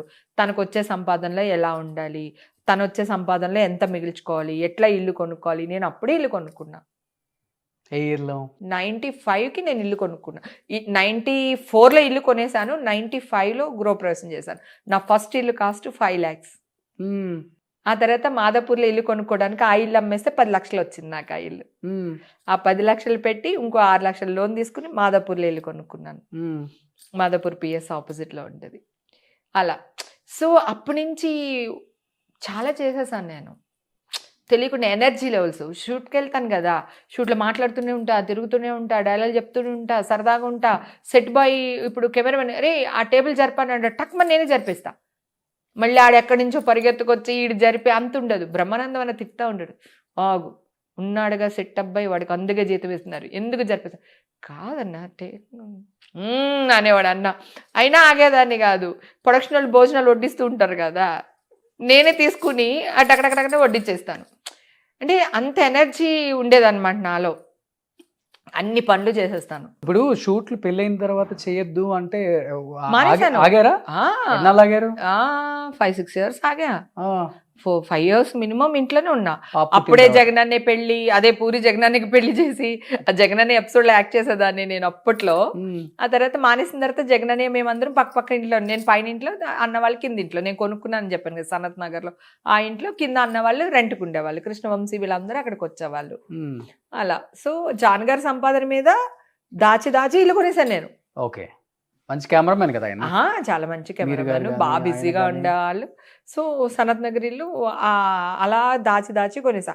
ఏంటి, అందరికి భోజనాలు పెట్టేదాన్ని, అందరితో సరదాగా ఉండేదాన్ని, గుళ్ళకి వెళ్ళేదాన్ని, అన్నీ చేసేదాన్ని, But మళ్ళీ ముస్లిం- డబ్బులు దాచేదాన్ని. ముస్లిమ్స్ వాళ్ళ ఎక్కువ ఫాలో అయ్యే వల్ల పెళ్ళైన తర్వాత. లేదు, ఎందుకంటే మీర్ గారు వాళ్ళ వైఫ్ హిందూ. అవును, నాగభూషణం గారి అమ్మాయి, ఆ, యాక్టర్ నాగభూషణం గారి అమ్మాయి కదా. తను కూడా హిందూ. సో నేను హిందూ బేసిక్గా, తను వాళ్ళ అత్త మామలు కూడా ఏం అనేవాళ్ళు కాదు. సో అందుకని మేము అందరం ఆల్మోస్ట్ ముస్లిము, ఈ ట్రెడిషన్ అని ఎప్పుడు లేదు. గుర్కా వేసుకోవాలి, గుర్కా. అసలు ఆ కాన్సెప్టే లేదు, లేదు అసలు లేదు. అలా ఏం లేదు. నా దేవుడు నా ఇష్టం, ఆయన దేవుడు ఆయన ఇష్టం, ఓకే. అట్లా. సో ఆయన పూజలు ఆయన లేదు, ఇప్పుడు మన దేవుడు కూడా చేస్తారు, మసీద్కి వెళ్ళి చేస్తారు, నమాజ్ చేస్తారు. రంజాన్ బక్రీద్కి చేస్తూ ఉంటాము. వాళ్ళ ఇంటికి, మీర్ గారి ఇంటికి మేము వెళ్తాం, మా ఇంటికి మీర్ గారు వాళ్ళు వస్తారు. ఒక్కొక్కసారి వాళ్ళ సిస్టర్ కామన్గా పాపం ఆవిడ ఇటు అటు తిరుగుతూ ఉంటారు. వాళ్ళ సిస్టర్ దూరదర్శన్లో ఎడిటరు. నేనంటే చాలా ఇష్టం ఆవిడకి. నేను ఆవిడ్ని ఒక మదర్లా చూసుకుంటాను. పెద్ద ఆవిడ, జానికి అక్క, కానీ ఆవిడ మా ఇంటికి వస్తే పుట్టింటికి వచ్చినట్టే. ఓకే. ఆవిడకి అన్ని ఇచ్చి పంపిస్తాను. సో వాళ్ళ ఫ్యామిలీ సైడ్ అందరితో రిలేషన్స్ బాగున్నాయి మీకు? అందరితో బాగున్నాయి. స్టిల్ ఇప్పుడు కూడా? ఇప్పుడు కూడా అందరం చాలా బాగున్నాం. ఓకే. అసలు ఎలాంటి ప్రాబ్లం లేదు. ఎక్కువ కాలం అంతే, ప్రతిదీ కూర్చుని డిస్కషన్ చేసి అలా ఏముండదు. వాళ్ళ ఫ్యామిలీ వాళ్ళది, మా ఫ్యామిలీ మాది, అట్లా. వాళ్ళేమి ఇంటర్ఫేర్ అవ్వరు, మేమేమి ఇంటర్ఫేర్ అవ్వం. ఓకే. ఎవరి కానీ ఇప్పుడు మళ్ళీ డైరెక్టర్లు, హీరోలు ఈ ఇంటర్వ్యూ చూసిన తర్వాత హేమకి డెఫినెట్గా ఆపర్చునిటీస్ ఇవ్వాలి, మనం కొంచెం మర్చిపోయాం, ఆమె మధ్యలో దూరంగా ఉంది, పిలిస్తే కూతంత దూరంలో వెళ్ళటానికి రెడీగా ఉన్నారా? చాలా సినిమాలు జరుగుతున్నాయి కదా ఇప్పుడు అనితా చౌదరి గారు మంచి మంచి మూవీస్ చేస్తున్నారు, మీరు లేదు అంటున్నారు. స్కోప్ లేదు, నీకు అర్థం కావట్లే. అనితా చౌదరి ఈ మధ్య సినిమాలు వచ్చినా తల్లి ఉంటది, అక్క ఉంటుంది. ఒక్క నిమిషం, ఇప్పుడు తల్లులు అక్కలు హేమ వేరే వాళ్ళు అవసరం లేదు. కొత్త కొత్త వాళ్ళు బొళ్ళు మంది వస్తున్నారు. ఓకే. సో వాళ్ళ మదర్లు ఇచ్చేస్తున్నారు. 10లో 2 చేసినా కానీ హ్యాపీనెస్. నాకు అది ప్రాబ్లం కాదు, నాకు ప్రాపర్ క్యారెక్టర్ కావాలి. ఇప్పుడు నేను ఒక డ్రీమ్ గర్ల్ గా ఉండిపోయాను కదా. ఒక ఏమంటారు, కోవేసర్లా అన్నారు. కోవేసర్ల గారి కంటే ముందు శ్రీలక్ష్మి గారు మనకి కదా. శ్రీలక్ష్మి గారు, శ్రీలక్ష్మి తర్వాత కోవేశ్వర్ల మనకి, కోవేశ్వర్ల తర్వాత హేమ తర్వాత ఇంకెవరు లేరు. సో అలాంటి క్యారెక్టర్స్ అప్పుడు అలాంటి సినిమాలు వచ్చాయి, ఇప్పుడు అలాంటి సినిమాలు లేవు. మనమే అడ్జస్ట్ అవ్వాలి. డైలాగులు లేని వేషాలు నేను వేయలేను. మరీ డైలాగులు లేకుండా మరి అలాగే ఉంటున్నాయి. చాలా మంది నాకు ఆర్టిస్ట్లే వెళ్తున్నారు వెనకాల బ్యాక్గ్రౌండ్ లో నుంచోడానికి. నేను అలా చేయలేను. నాకు ప్రాపర్ గా మంచి క్యారెక్టర్ ఇచ్చి ప్రాపర్గా చేస్తే నేను చేస్తాను. నేను చేయనని అనట్లే, చేస్తాను. అది కూడా ఈ మధ్యకాలంలో ఎందుకు చేస్తాను అంటున్నానంటే, మొన్న ఇష్యూ వచ్చినప్పుడు అందరూ నాకు చేతులు పట్టుకొని నువ్వు మళ్ళీ యాక్ట్ చేయాలి, మేము అందరం నీతో ఉన్నాము, నువ్వు ఏ తప్పు చేయలేదు, నువ్వు ఫైట్ చేయి, నీ వెనకాల మేము ఉన్నాము అని చెప్పి కొన్ని, అంటే నేను ఒక 1 year కదా ఆ ఇష్యూ జరిగి, ఈ 1 yearలో నేను చాలా ట్రావెల్ చేశాను. పల్లి టూర్లు అట్లా అన్ని చోట్లకి వెళ్ళాను కదా. అన్ని చోట్ల దగ్గర జనాలు అక్క అని అదని ఇది అని. మొన్న కూడా గుడికి వెళ్ళాను, వెంకటేశ్వర స్వామి గుడికి, వైకుంఠ ఏకాదశికి అనుకోకుండా వెళ్ళాను. అక్కడ కూడా అందరు ఎంపీలు, ఎమ్మెల్యేలు వీళ్ళందరూ వెళ్తున్నారు. వాళ్ళందరినీ ఎవరు పట్టించుకోవట్లేదు.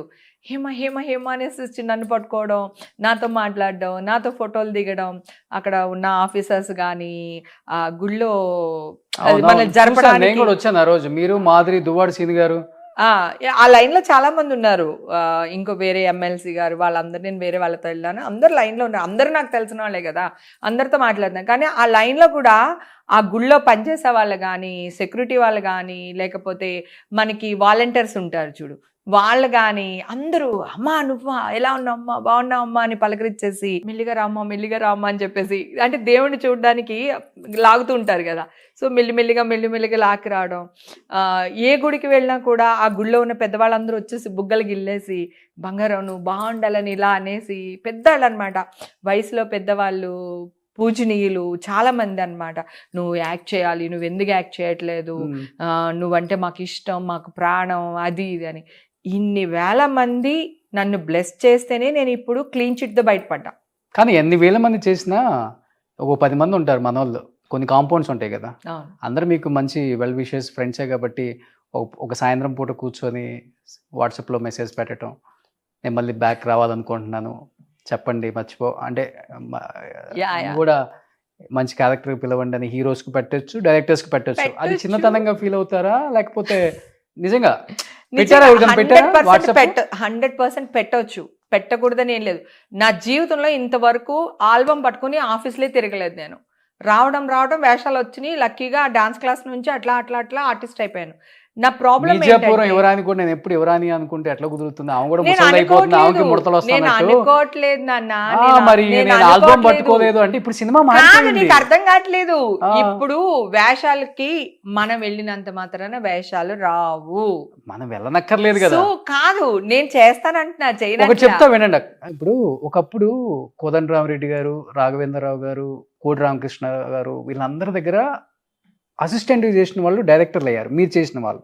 అవును, అందుకే కదా ఇప్పుడు వచ్చిన వాళ్ళు అసిస్టెంట్లకు ఎవరు చేయట్లా. అవును, డైరెక్టర్లు అయిపోతున్నారు. అవును, అంటే టాలెంట్, మంచి కథ, హీరో దొరుకుతున్నాడు, సినిమా చేసేస్తున్నారు, టాలెంట్ చూపిస్తున్నారు. అవునవును, వాళ్ళందరికీ హేమ తెలియడం లేదు, తెలియడం లేదు, లేకపోతే మన సురేఖవాణి గారు, రజిత గారు, వీళ్ళందరూ తెలియడం లేదు వాళ్ళకి.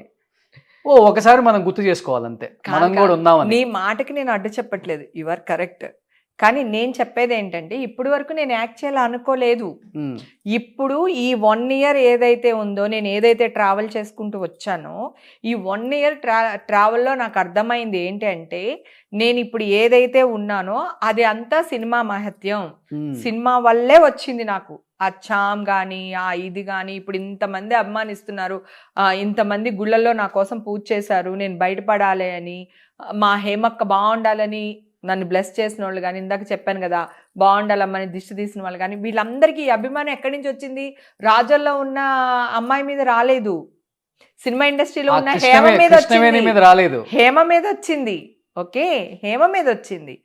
ఆ హేమ ఇప్పుడు వాళ్ళకి సొంతం అవ్వాలనుకుంటున్నాను, వాళ్ళ కోసం యాక్ట్ చేయాలనుకుంటున్నా. ఇది వరకు నా కోసం యాక్ట్ చేయాలనుకున్నాను, రైట్? ఇప్పుడు ఫోన్ చేస్తే ఎత్తుతారా? ఇప్పుడు నేను ఎప్పుడు ఎత్తుతాను, చేయను అని చెప్తా. మీరు చేస్తే ఎత్తే వాళ్ళు ఉన్నారా? ఎందుకు ఎత్తారు? రీసెంట్ గా త్రివిక్రమ్ గారితో కూడా మాట్లాడాను, ఏమన్నారు? మొన్న నాగార్జున గారితో మాట్లాడాను. సో ఏమనలేదు. నేను ఏంటండి మీరు అస్తమానం నెలకొక నెంబర్ మార్చేస్తున్నారు, మీ నెంబర్ పట్టుకోవాలంటే ఎక్కడో పైనుంచి రికమెండేషన్ రావాల్సి వస్తుందని అన్నా. అంటే నీకు అసలు నెంబర్తో పనే ఉంది, నీకు ఎప్పుడు మాట్లాడాలనిపిస్తే ఇంటికి వచ్చేసే, ఇంట్లోనే మాట్లాడుకోవచ్చు అని అన్నారు. ఇప్పుడు అంతా ఆఫీస్ అంతా ఇంట్లోనే పెట్టేశారంట. నాకు కూడా తెలియదు, నేను చాలా సంవత్సరాలు అయింది త్రివిక్రమ్ గారితో మాట్లాడి, అసలు మాట్లాడలా. ఎంతో కొంత నాకు ఒక గాడ్ ఫాదర్ ఇండస్ట్రీలో ఉన్నారు అని చెప్పుకోవాలి అంటే ఆయన ఒక్కరే. సో ఆయనకి నేను ఏదన్నా చేసేటప్పుడు, బిజినెస్ చేసేటప్పుడు నాగార్జున గారితో మాట్లాడతా, నేను ఏదైనా ఒక ఇష్యూలో ఉన్నాడప్పుడు త్రివిక్రమ్ గారితో మాట్లాడతా. సో నాకు ఇష్యూస్ ఏం లేవు. ఈ ఇష్యూ వచ్చినప్పుడే ఇద్దరితోని మాట్లాడాను అనమాట. ఇంటికే రమ్మన్నారు. సో నీకు నెంబర్తో పని ఉంది, ఇంటికి రమ్మన్నారు. సో ఇప్పుడే కదా నేను యాక్ట్ చేయాలని డిసైడ్ అయ్యాను.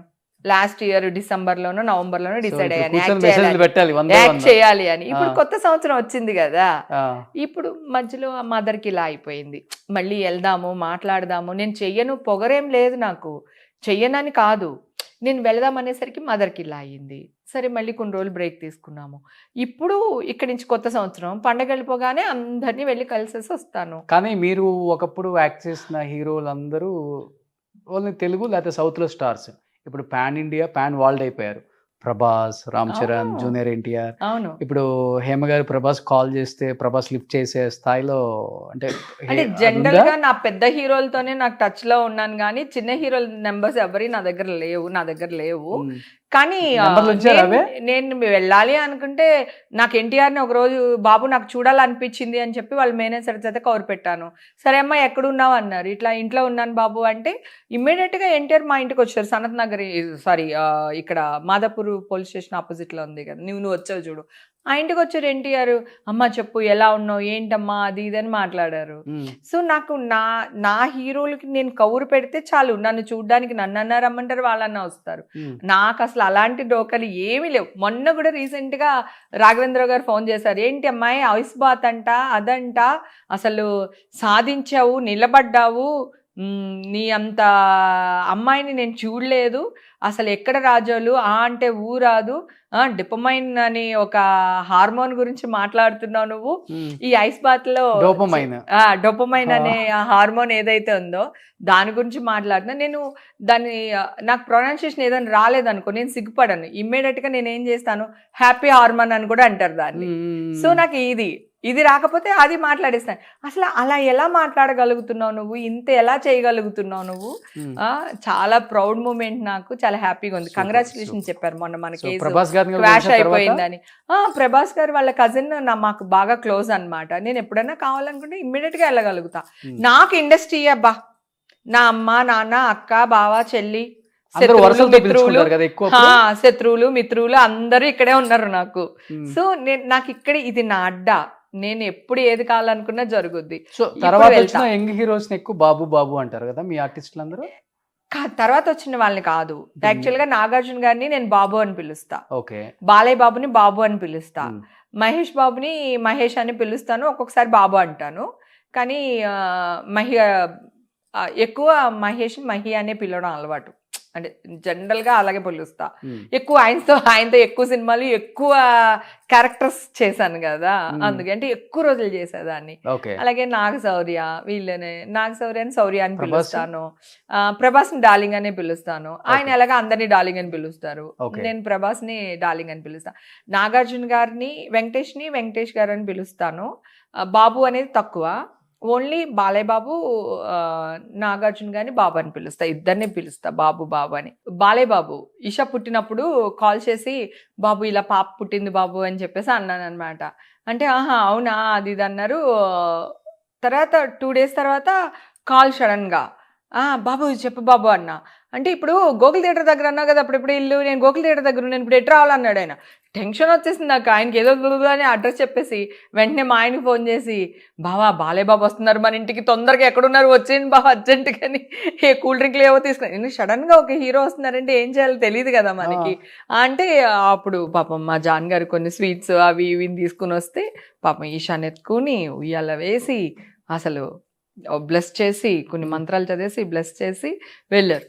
Okay, proud moment. 25 years back 24 అంటే ఈషా గారికి హీరోలు ఇంతే ఉంటారు ఫ్యామిలీ, అసలు ఫ్యామిలీ. ఆయన రావడం దగ్గరలో ఆడిపోయి నేను అంటే ఇప్పుడు చిరంజీవి గారితో కొంచెం ఇది ఉంది, నాగార్జున గారికి కొంచెం అని ఉంది. ఈయన అంటే అసలు అందరికీ భయమే కదా, నాకు కూడా టెన్షన్ గా ఉండేది. ఆయన ఎప్పుడు సంకెక్కించుకుంటారో తెలియదు, ఎప్పుడు తిడతారో తెలియదు అనే ఒక భయం ఉంటుంది ఇండస్ట్రీలో అందరికీ. పాపం నన్ను ఎప్పుడు ఏమనలేదు కానీ ఒక టెన్షన్ ఉంటుంది బాలయ్య బాబు అంటే కదా. ఆయన అలా వచ్చారు. పరశురామ్ సినిమా చేస్తున్నాం అప్పుడు 92లోనో 93లోనో అనుకుంటాను, సోమాజిగూడలో. అక్కడ ఇంట్లో ఉన్నప్పుడు చిరంజీవి గారు ఎస్పి పరశురామ్ ఏదో సినిమా ఉంది ఆయనది, శ్రీదేవి ఆయన పోలీస్ ఆఫీసర్ అయినా, ఆ సినిమాకి మా ఫ్లాట్ లోనే షూట్ చేస్తున్నారు. అయితే పెన్సెట్ రవిరాజ్ గారికి డ్రెస్ మార్చుకోవాలి సార్, ఇక్కడ నుంచి ఏదో డబ్బింగ్కి వెళ్ళాలి, ఏదో సంథింగ్ ఏదో ఫ్లైట్కి వెళ్ళాలి ఏదో అడిగారంట. అంటే ఇక్కడ మన ఆర్టిస్ట్ ఉంది బాబు హేమ అని, వాళ్ళ ఇంట్లో మార్చుకుందరు కానీ అని అన్నారంట. వాళ్ళు సడన్ గా చిరంజీవి గారిని మా ఇంటికి తీసుకుని వచ్చారు. ఇంకా అసలు అమ్మో కాళ్ళు ఆడలేదు, ఇటు పరిగెత్తాను అటు పరిగెత్తాను, అయితే అవుతారు ఇది తాగుతారు. ఆయన ఆగండి నుంచో ఒక 2 నిమిషాలు నుంచో ఒక 2 నిమిషాలు ఓకే ఓకే అంటే ఫస్ట్ టైం చిరంజీవి గారు మా ఇంటికి వచ్చారని అసలు అబ్బా అది మర్చిపోలేను అనమాట. అప్పుడు ఆయన డ్రెస్ మార్చుకుని మా ఇంట్లో కాఫీ తాగి కూల్ డ్రింక్ తెప్పించా, కూల్ డ్రింక్ తాగినన్నారు, మళ్ళీ నేనే కాఫీ పెట్టించా, కాఫీ తాగి వెళ్ళారు.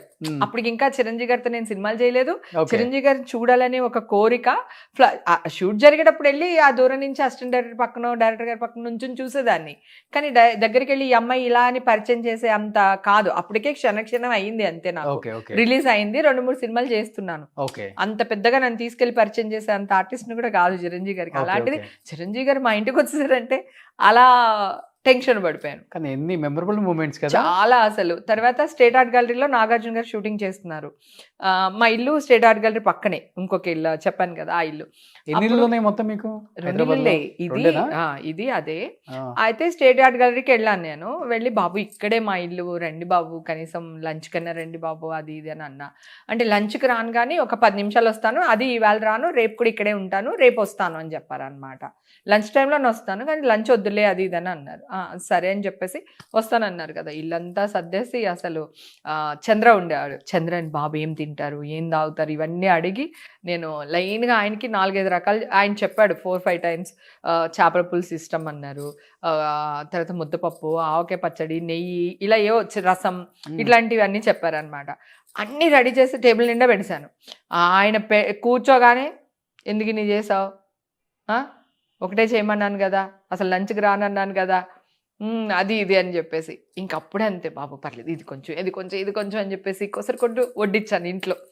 అదొక చాలా మెమరబుల్ డే అన్నమాట. బాగా ఇష్టం కదా నాగార్జున గారు అంటే? అసలు ప్రాణం నాకు, అసలు పిచ్చి నాకు ప్రాణం. ఆయన కూడా అంత మంచి లైఫ్ లో ఏదో మీకు చాలా పెద్ద సహాయం చేశారా, హెల్ప్ చేశారా? నాకెప్పుడు ఎందుకు అంత పిచ్చి ప్రాణం? ఇప్పుడు మీరు బేసికల్ గా చిరంజీవి గారు ఫ్యాను. ఆయన నాగార్జున, ఇప్పుడు చిరంజీవి గారు అంటే ఒక బావగారు, ఇంటికి పెద్ద దిక్కు. Okay sir, respect. నాగార్జున గారు అంటే నా ఫ్రెండ్, నా బాయ్ ఫ్రెండ్ లాగా. అంటే ఆయన సినిమాలు ఎలా చూసామో, గీతాంజలి రొమాంటిక్ సినిమా. సో అక్కడి నుంచి మనం అప్పుడు ఏమంటారు 15-16 ఇయర్స్లో అలాంటి ఒక సినిమా. అప్పుడు అసలు లిప్ లాక్ లేవు, రొమాంటిక్ సీన్స్ లేవు సినిమాల్లో, తెలుసు కదా నీకు. నాగార్జున గారు వచ్చిన తర్వాతే కదా ఆ రొమాంటిక్ సీన్స్ ఇవన్నీ అలా చూడడం. మన ఇప్పుడంటే కొడితే ఫోన్లో 100 సీన్స్ వస్తున్నాయి. కాదు, అక్కడ మనకి అసలు పువ్వు మీద ముద్దు పెట్టడాలు ఇవే కదా ఉండేవి. పక్షులు వచ్చి ఇలా ఎగరడాలు ఇవి చూపించేవాళ్ళు ఎప్పుడైనా ఫస్ట్ నైట్ సీన్లు అంటే. అసలు నాగార్జున గారు ఆ సినిమాలు చూసి, ఆయన్ని శివ చూసి అమ్మ ఉయ్యమ్మ అని, ఇంకా తర్వాత మిగతా సినిమాలు అవి చూసి ఇవి చూసి అసలు ఫిదా అయిపోయానమాట. ఆయన అంటే క్రష్.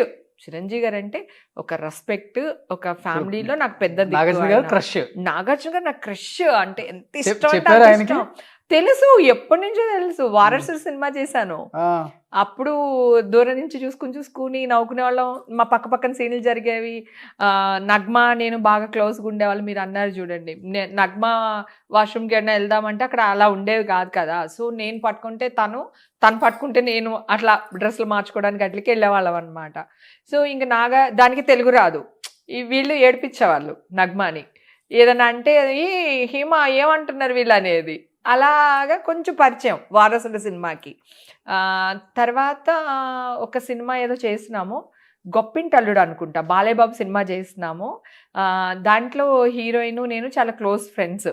ఆ సినిమాలో నాగార్జున గారిది 7 acres పక్కనే షూటింగ్ జరుగుతుంది. రోజు ఆయన అలా ఇది చూసేసుకున్నాను. ఆయన అంటే మాట్లాడడం తెలియదు నాకు, ఏదో ఉంటే కూడా నమస్తే అంటే నమస్తే అంటారు అంతే కదా. ఇలా చూసేస్తున్నాను. చూస్తుంటే సంఘవి ఏం చూస్తున్నాను, నాగార్జున గారిని చూస్తున్నాను, ఎంత బాగున్నారు కదా అది ఇది అని చెప్పి మాట్లాడేదాన్ని. అంటే సంఘవి నేను చాలా క్లోజ్గా ఉండేవాళ్ళం. కృష్ణవంశీ గారు నేను క్లోజ్ కదా, ఆ విధంగా సంఘవి నాకు క్లోజ్ అనమాట. Okay okay. కానీ ఇప్పుడు హీరోయిన్స్ అదే క్లోజ్నెస్ ఉందా? ఫోన్ మాట్లాడుకుంటాం. ప్రియామణి నేను 100%. నేను వెళ్తాను వాళ్ళ సెట్కి, వెళ్తాను వాళ్ళతో కూర్చుంటాను, మాట్లాడతాను. ఎవరు క్లోజ్ గా ఉండే హీరోయిన్స్ అప్పుడు? వాళ్ళు నగ్మ గారు అందరూ. అంటే నగ్మ గారు ఇప్పుడు అక్కడ ఉన్నారు కనుక నాకు తెలీదు. ప్రియామణి అప్పుడప్పుడు కలుస్తుంటాం. సౌందర్య ఇది వరకు పాప మా ఆవిడ నేను బాగా కలిసేవాళ్ళం.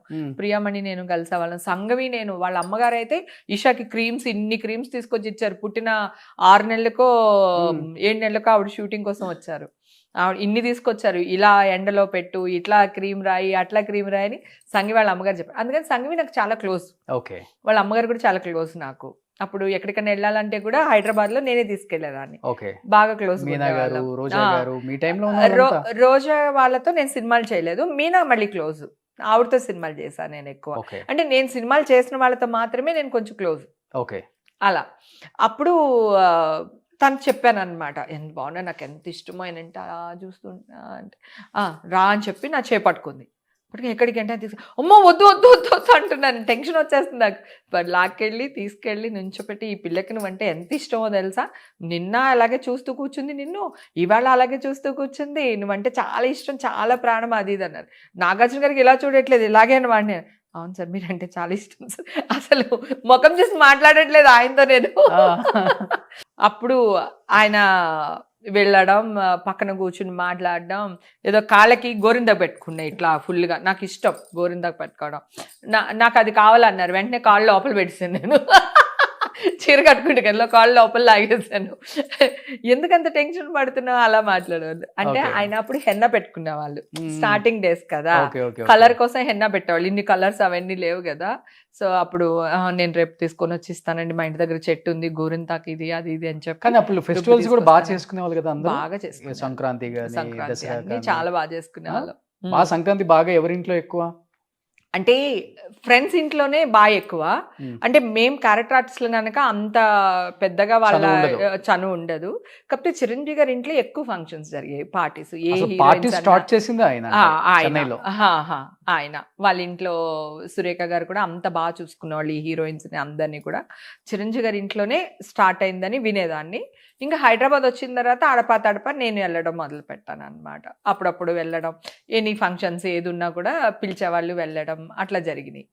సో ఫస్ట్ నాగార్జున గారిని అక్కడ చూసా, ఓకే. అక్కడ మాట్లాడా. అప్పుడు నాకు ల్యాండ్ లైన్ నెంబర్ ఇచ్చారు ఆయన, అన్నపూర్ణ స్టూడియోది. అది మనకి తెలియదు. నాగార్జున నాకు నెంబర్ ఇచ్చారు అని ఫ్రెండ్స్ అందరితో వచ్చి టక టక్ అని కొట్టేసేవాళ్ళు. అక్కడ ఎవడో ఎత్తేవాడు, మనకి తెలియదు. అమ్మ కొన్ని రోజులు అలా జరిగింది. నాకు అసలు నా డ్రీమ్ చిరంజీవి గారితో నాగార్జున గారితో నేను ఇంత క్లోజ్గా ఉంటాను నా జీవితంలో అనుకోలేదు. వాళ్ళిద్దరు నాకు రెండు కళ్ళు. బిగ్ బాస్ లో కూడా వాళ్ళిద్దరూ వచ్చి అలా నుంచుంటే పక్క పక్కన ఎవరిని చూడాలి అనేది తెలియలేదు నాకు అసలు. కానీ లైఫ్లో అన్ని సాధించారు. ఆల్మోస్ట్ ఏమి లేని అమ్మాయి ఈ రోజు ఇంత అచీవ్మెంట్ చేయటం చాలా గ్రేట్. అది ఇంకా మిగిలింది మాత్రం పాప పెళ్ళి.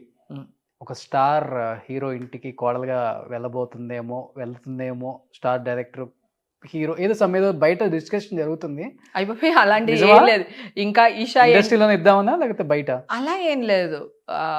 ఇంకా ఏం అనుకోలేదు. 23 నాన్న. మన కాలంలో 19కి 20కి పెళ్లి చేసుకునేది. ఇప్పుడు ఎక్కడ పెళ్లిళ్ళు జరుగుతున్నాయి. కొంచెం 26 అలా వచ్చినప్పుడు అప్పుడు చూడడం మొదలు పెడతా. ఇప్పుడు అసలు ఏం అనుకోవట్లేదు. నాకు అసలు ఇండస్ట్రీ అని బయట అని ఏం లేదు. కానీ ఇంకా అసలు పెళ్లి థాట్స్ అయితే ఏం లేవు. ప్రస్తుతానికి జాబ్ చేస్తుంది. ఓకే.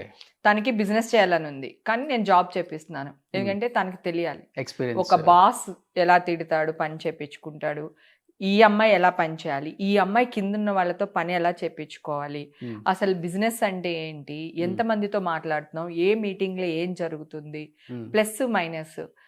అక్కడ కూడా శత్రువులు ఉంటారు మనకి, అక్కడ కూడా ఫ్రెండ్స్ ఉంటారు. సో వాళ్ళని ఎలా డీల్ చేయాలి అవన్నీ తెలియాలి అంటే ఫస్ట్ జాబ్ చేయాలి.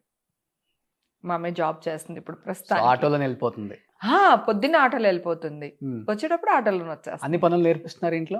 తను వంట చేయడం వచ్చి తనకి. ఓకే. బిర్యానీ మళ్ళీ మీరు బిజీ అయిపోతారు కదా ఆర్టిస్ట్ గా. పొద్దున వెళ్ళిపోతే నైట్ అయిపోద్ది మీకు. అవును, ఇప్పుడు వంట కూడా చేయను. ఇషాకి అప్పు చెప్తా. కరెక్ట్ పాయింట్ చెప్పావు, నిజమే. నేను ఇప్పుడు వంట చేసి పెట్టి వెళ్ళే అంత ఓపిక కూడా లేదు నాకు. మనం షూటింగ్లు చేద్దాం హ్యాపీగా. మా అమ్మాయి క్యారేజ్ పంపిస్తుంది. ఇప్పుడు ఏంటి అప్పుడులాగా అక్క వదిన అట్లాంటిగా ఇప్పుడు అమ్మకి కూడా రెడీగా ఉన్నారా? అప్పుడు కూడా మదర్ క్యారెక్టర్లు చేశాను నేను. చేసినారు కొంచెం. ఏ క్యారెక్టర్ అయినా ఒకే ఇంపార్టెన్స్ ఉండాలి అంటున్నా. అంతే. ఇదివరకు కూడా నేను దెబ్బలాడేదాన్ని. ఎవరైనా బ్రహ్మానందం వైఫ్ అని రాస్తే ఊరుకునేదాన్ని కాదు. బ్రహ్మానందం వైఫ్ ఏంటి, నా క్యారెక్టర్ ఒక పేరు లేదా, పేరు పెట్టండి, పేరు రాయండి డైలాగ్ లో. జనరల్ గా ఏం రాస్తారంటే స్క్రిప్ట్ రాసేటప్పుడు కూడా రైటర్స్ అప్పుడు అంటే వాళ్ళకి హేమ చేస్తుందని తెలియదు రైటర్లు. మామూలుగా బ్రహ్మానందం గారికి అయితే అని రాసేస్తారు కదా, Brahmanandam wife, MS Narayana wife. నాకే కదా ఎవరికైనా అలాగే రాసేవాళ్ళు. తర్వాత మార్పిచ్చా. ఆ వైఫ్ క్యారెక్టర్ ఒక పేరు ఉంటుంది. అది హేమ అవ్వచ్చు, సుబ్బలక్ష్మి అవ్వచ్చు, ఏదైనా అవ్వచ్చు, అది రాయండి అనేదాన్ని. కానీ ఇప్పుడు ఆ నవ్వులాటగా కాకుండా సీరియస్ గా కూడా బాగా చేస్తారు మీరు. ఆ తల్లి రోల్స్ లో కూడా ఇంపార్టెన్స్ ఉన్న ఎమోషనల్ అదే చెప్పబోతున్నా. చాలా చాలా సినిమాలు చేశాను. అన్నయ్య సినిమాలో నేను సౌందర్యకి మదరు, మా ఆయన సారా తాగొచ్చి నన్ను కొట్టేస్తాడు. అవునవును. ఒక సీను చాలా ఈడ్చుకెళ్ళిపోతాడు జుట్టు అంతా పట్టుకొని, అట్లాంటి సీన్లు చేశాను. తర్వాత కొన్ని క్యారెక్టర్స్ అడుక్కునే క్యారెక్టర్లు చేశాను, చెప్పులు కుట్టుకునే క్యారెక్టర్లు చేశాను. విలన్గా చేయలేదు, వ్యాంప్ చేయలేదు. ఈ రెండు తప్ప ఆల్మోస్ట్ అన్ని క్యారెక్టర్లు చేశాను. కామెడీయే కాదు, చాలా సీరియస్ క్యారెక్టర్స్ చేశాను నేను. బట్ మళ్ళీ ఇండస్ట్రీ మిమ్మల్ని పిలవాలి, గుర్తించాలి. డెఫినెట్. మళ్ళీ ఇప్పుడున్న డైరెక్టర్స్ కూడా హేమ గారు మళ్ళీ వస్తున్నారు ఇండస్ట్రీకి, డెఫినెట్ గా మనం మంచి క్యారెక్టర్స్ చేపించవచ్చు. ఎందుకంటే కొన్ని వందల సినిమాలలో డిఫరెంట్ రోల్స్ లో చూసాం మిమ్మల్ని. అవును. ఒక్కసారిగా వీళ్ళందరూ ఖాళీగా ఉంటున్నారు, లేకపోతే సినిమా ఆఫర్స్ రావట్లేదు, దీనివల్ల కొంత డిప్రెషన్ కూడా ఉంటుంది మనిషికి. ఉండొచ్చు. షూటింగ్, మేకప్, ప్యాకప్ అలవాటు విన్నోడు ఇంట్లో ఖాళీగా ఇల్లు తుడుచుకుంటా, వంట కష్టం. చేసుకుంటా, లేకపోతే ఈ పార్టీలకు వెళ్తా ఉండలేం. అవును, కష్టమే. షూటింగ్ చేసి వస్తే హెల్దీగా ఉంటారు, అవును, ఇంకా బాగుంటారు. డెఫినెట్ గా హెల్త్ తో పాటు వెల్త్ కూడా కదా, రెండు ఉంటది. కానీ బాగా మెయింటైన్ చేస్తున్నారు. ఏంటి ఫుడ్ ఏం తీసుకుంటారు థ్యాంక్ అసలు? You, heavy thank food you. తింటారా? నేను పెట్టడం ఇష్టం నాకు తినడం కంటే కూడా, కానీ తింటా, బాగా తింటా. కారం 53 ఉంటాయి మీకు ఇప్పుడు 52. 52 అయినా బాగా మెయింటైన్ చేస్తున్నారు కదా. Thank you. Morning breakfast idli dosa అన్ని ఇడ్లీ దోశ అవే తింటాను, నాకు వేరే అన్ని తినలేను అంత.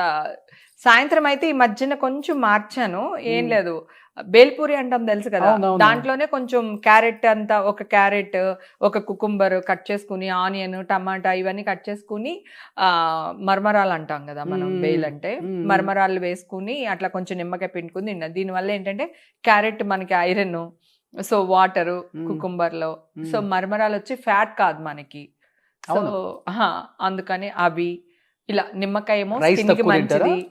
అంటే evening time night dinner skip చేసి ఇట్లాంటి ఏదో ఒకటి మేనేజ్ చేస్తున్నాను. ఓకే. డేలో నా ఇష్టం, ఆఫ్టర్నూన్ నేను తింటారు. ఆఫ్టర్నూన్ నా ఇష్టం. కానీ నా ప్రాబ్లం ఏంటంటే ఒక ముక్కే ఫిష్ తినగలుగుతాను, ఇంతే అన్నం తినగలుగుతాను, అంటే నేను తినలేను బేసిక్గా. అలా అలవాటు అయిపోయింది చాలా సంవత్సరాల నుంచి. ఓకే. గ్యాస్ కానీ ప్రాబ్లం తినేది మరి? ఏం లేదు, గొడ్డు కారం తింటా. ఒక్కొక్కసారి తిక్కొచ్చేస్తే వైట్ రైస్ లో కొంచెం నువ్వుల నూనె వేసేసుకుని, ఉప్పు కారం వేసేసుకుని కలుపుకుని తింటా. ఓ, అంత ఇష్టం. కారం కారం కారం ఉండాలి. పచ్చిమిరపకాయలు, పెరుగన్నం తిన్నా పచ్చిమిరపకాయ నంచుకునే పెరుగన్నం తింటాను. ఒకవేళ పప్పుచారు అవన్నీ చేసామనుకో, ఆ మజ్జిగ మిరపకాయలు, వడియాలు వేసుకునే తింటాను. అందుకే ఇంత ఆవేశం మీకు. నాకేం ఆవేశం ఉండదు, నన్ను ఎవడు గోకూడదు. నేను నీ జోలికి రాలేదుగా, నువ్వెందుకు వస్తావు అంట, అంతే అంతే.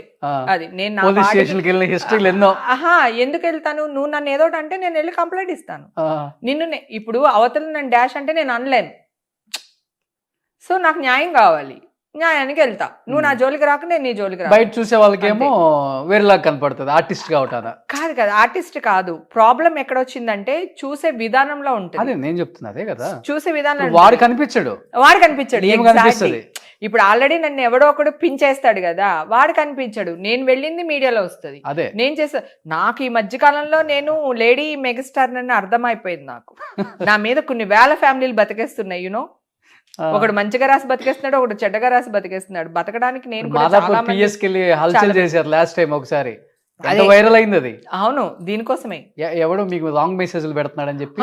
మొన్నే ఆ కేసు రీసెంట్ గానే ఓ, క్లోజ్ ఇప్పుడు దాకా అయిపోయింది. ఉంది అది. ఉందంట, నాకు కూడా తెలీదు. మన కానిస్టేబుల్ ఫోన్ చేశాడు, మేడం ఇంకా ఏంట్రా ఇన్ని సంవత్సరాలు ఇంకా ఏమని ఫోన్-" పెట్టాడు అసలుకి? వాడా ఒక్కడి కార్లే, వాడు ఇష్టం వచ్చినట్టు పెట్టాడు. అసలు నాకు బూతులా? ఎలా ఉంటదంటే, బూతులు కాదు, రా నేను పెళ్లి చేసుకుంటాను, లేపుకెళ్ళిపోతాను, ఆ, ఇట్లా పెట్టేవాడు. అర్ధరాత్రి 1 గంటకి 2 గంటలకి ఏం చేస్తున్నావే, ఆ. అసలు వే అంటేనే నా వెళ్ళేది. అంటే నన్ను హేమని నన్ను అంటావా, వైఫై లాగా డగడగడగడగడగడని తిరిగేది. కానీ ఫస్ట్ అప్పుడు చాలా మంది ఆడపిల్లలకి ఇలాగే మెసేజ్లు వస్తే ఎవరికి చెప్పేవాళ్ళు కాదు. అవును. అప్పుడు నేను బయటకు వచ్చి నేను చెప్పిన తర్వాత చాలా కేసులు బయటకు వచ్చారు, చాలా మందిని మూసేశారు. అప్పుడు కొంతవల్ల మంచి జరిగింది మీ వల్ల. 100%. తర్వాత మాఫింగ్ ఫోటోలు గుర్తుందా? ఇప్పుడు ఏఐ చేస్తుంది పాపం, అందరు అమ్మాయిల్ని గిగినీల్లో చూపిస్తున్నారు కదా, ఏఐలో వస్తున్నాయి ఇప్పుడు ఫోటోలు. అవి వేరే వాడు ఎవడో దుబాయ్లోనో అమెరికాలోనో ఉండి మార్ఫింగ్ చేసేవాడు ఫొటోస్. ఇగో మా అసిస్టెంట్ గారు ఉన్నాడు కదా, ఆ ఇళ్ళల్లా తిరిగితే ఏదో ఫోటో చూపించాడు, మీదేనా? అందరు కలిసి చూస్తున్నాడు. కాదు, నాకెందుకో భగవంతుడి దయ వల్ల ఎవడు ఆ పనులు ఏమీ చేయలేదు. నాకు ఒక బ్యాడ్ న్యూస్ మీడియా వాళ్ళు వేశారు అంటే ఓన్లీ మొన్న జరిగిన ఇష్యూనే. నాకు ఈ రోజు వరకు ఒక్క రిమార్క్ లేదు, ఎవ్వరు నన్ను ఏమనలేదు. నేను మీడియా వాళ్ళని కూడా రిక్వెస్ట్ చేసింది ఏంటి, మీరు ఓకే పోలీసులు చెప్పారు, ఏం జరిగిందో మీరు ఆ న్యూస్ కూడా వేశారు కదా, సిలవలు పలవలుగా వేసేసారు.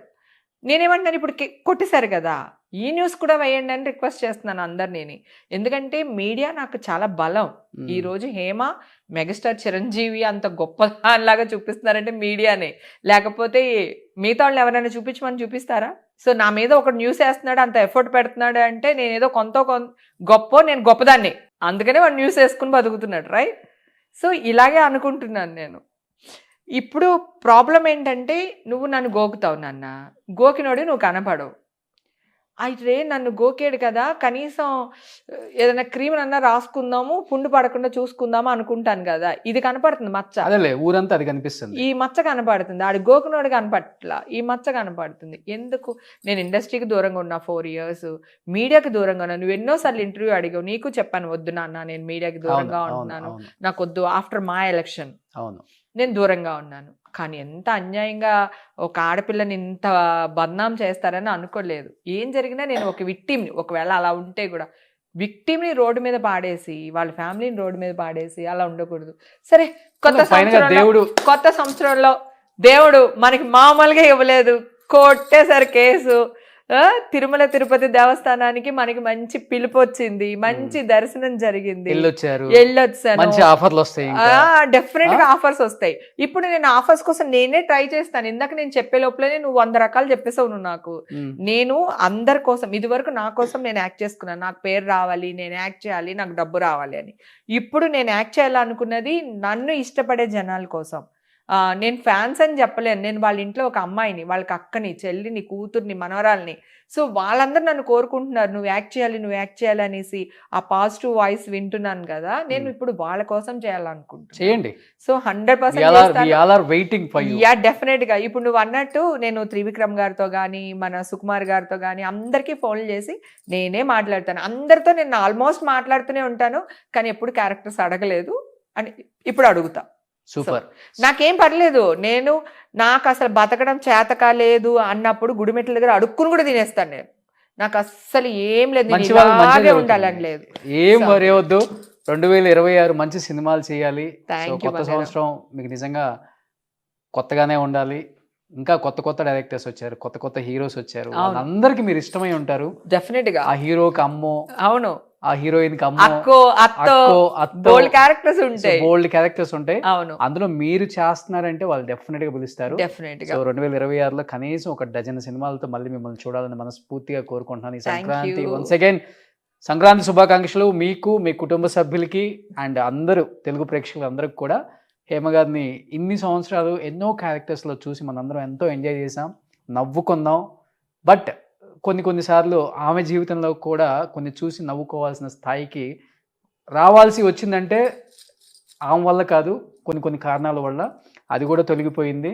మంచిగా మళ్ళీ హేమ గారిని బిగ్ స్క్రీన్ మీద ఒక మంచి యాక్ట్రెస్గా మనందరం చూసి ఆమెను సపోర్ట్ చేద్దాం. అండ్ ఇండస్ట్రీ కూడా సపోర్ట్ చేయండి. మంచి డైరెక్టర్స్ వచ్చారు, టాలెంటెడ్ డైరెక్టర్స్ అండ్ మంచి హీరోస్ వచ్చారు. చిన్నప్పుడు మనందరం ఆమె సినిమాలు చూసి పెరిగిన వాళ్ళమే. ఈ స్టార్ హీరో పక్కన ఏమో లేదు అంటే అతిశయోక్తి కాదు. అలాంటి సినిమాలు చేశారు. అలాంటి హేమ గారిని ఎంకరేజ్ చేసే బాధ్యత మళ్ళీ మన ఇండస్ట్రీది, మన డైరెక్టర్స్ది, మన హీరోస్ది. అందరికీ సంక్రాంతి శుభాకాంక్షలు అండి. హ్యాపీగా సంక్రాంతి చేసుకోండి, ఎంజాయ్ చేయండి. అంటే 2 తెలుగు రాష్ట్రాలకు కూడా ఇది ఒక మంచి ఫెస్టివల్. మన అనేవాళ్ళు అందరినీ కలుస్తూ ఉంటాము. సో ఈ సంవత్సరం నేను ఆంధ్రాకి రాలేకపోతున్నాను మదర్ ఇలా అవడం వల్ల. కానీ మీ అందరి తరపున నేను కూడా ఇక్కడ హైదరాబాద్లో మంచిగా సంక్రాంతి చేసుకుంటాను. ప్రతి ఒక్కళ్ళు నన్ను గుర్తు చేసుకోండి. మా హేమక్క బాగుండాలి, ఈ సంవత్సరం అంతా మా హేమక్కదే అని చెప్పి బ్లెస్ చేయండి please. Thank you so much. Sankranti శుభాకాంక్షలు వన్స్ అగైన్. సుమన్ టీవీలో మీ పర్సనల్ అండ్ బిజినెస్ ప్రమోషన్స్ కోసం కింది నెంబర్కి కాంటాక్ట్ చేయండి.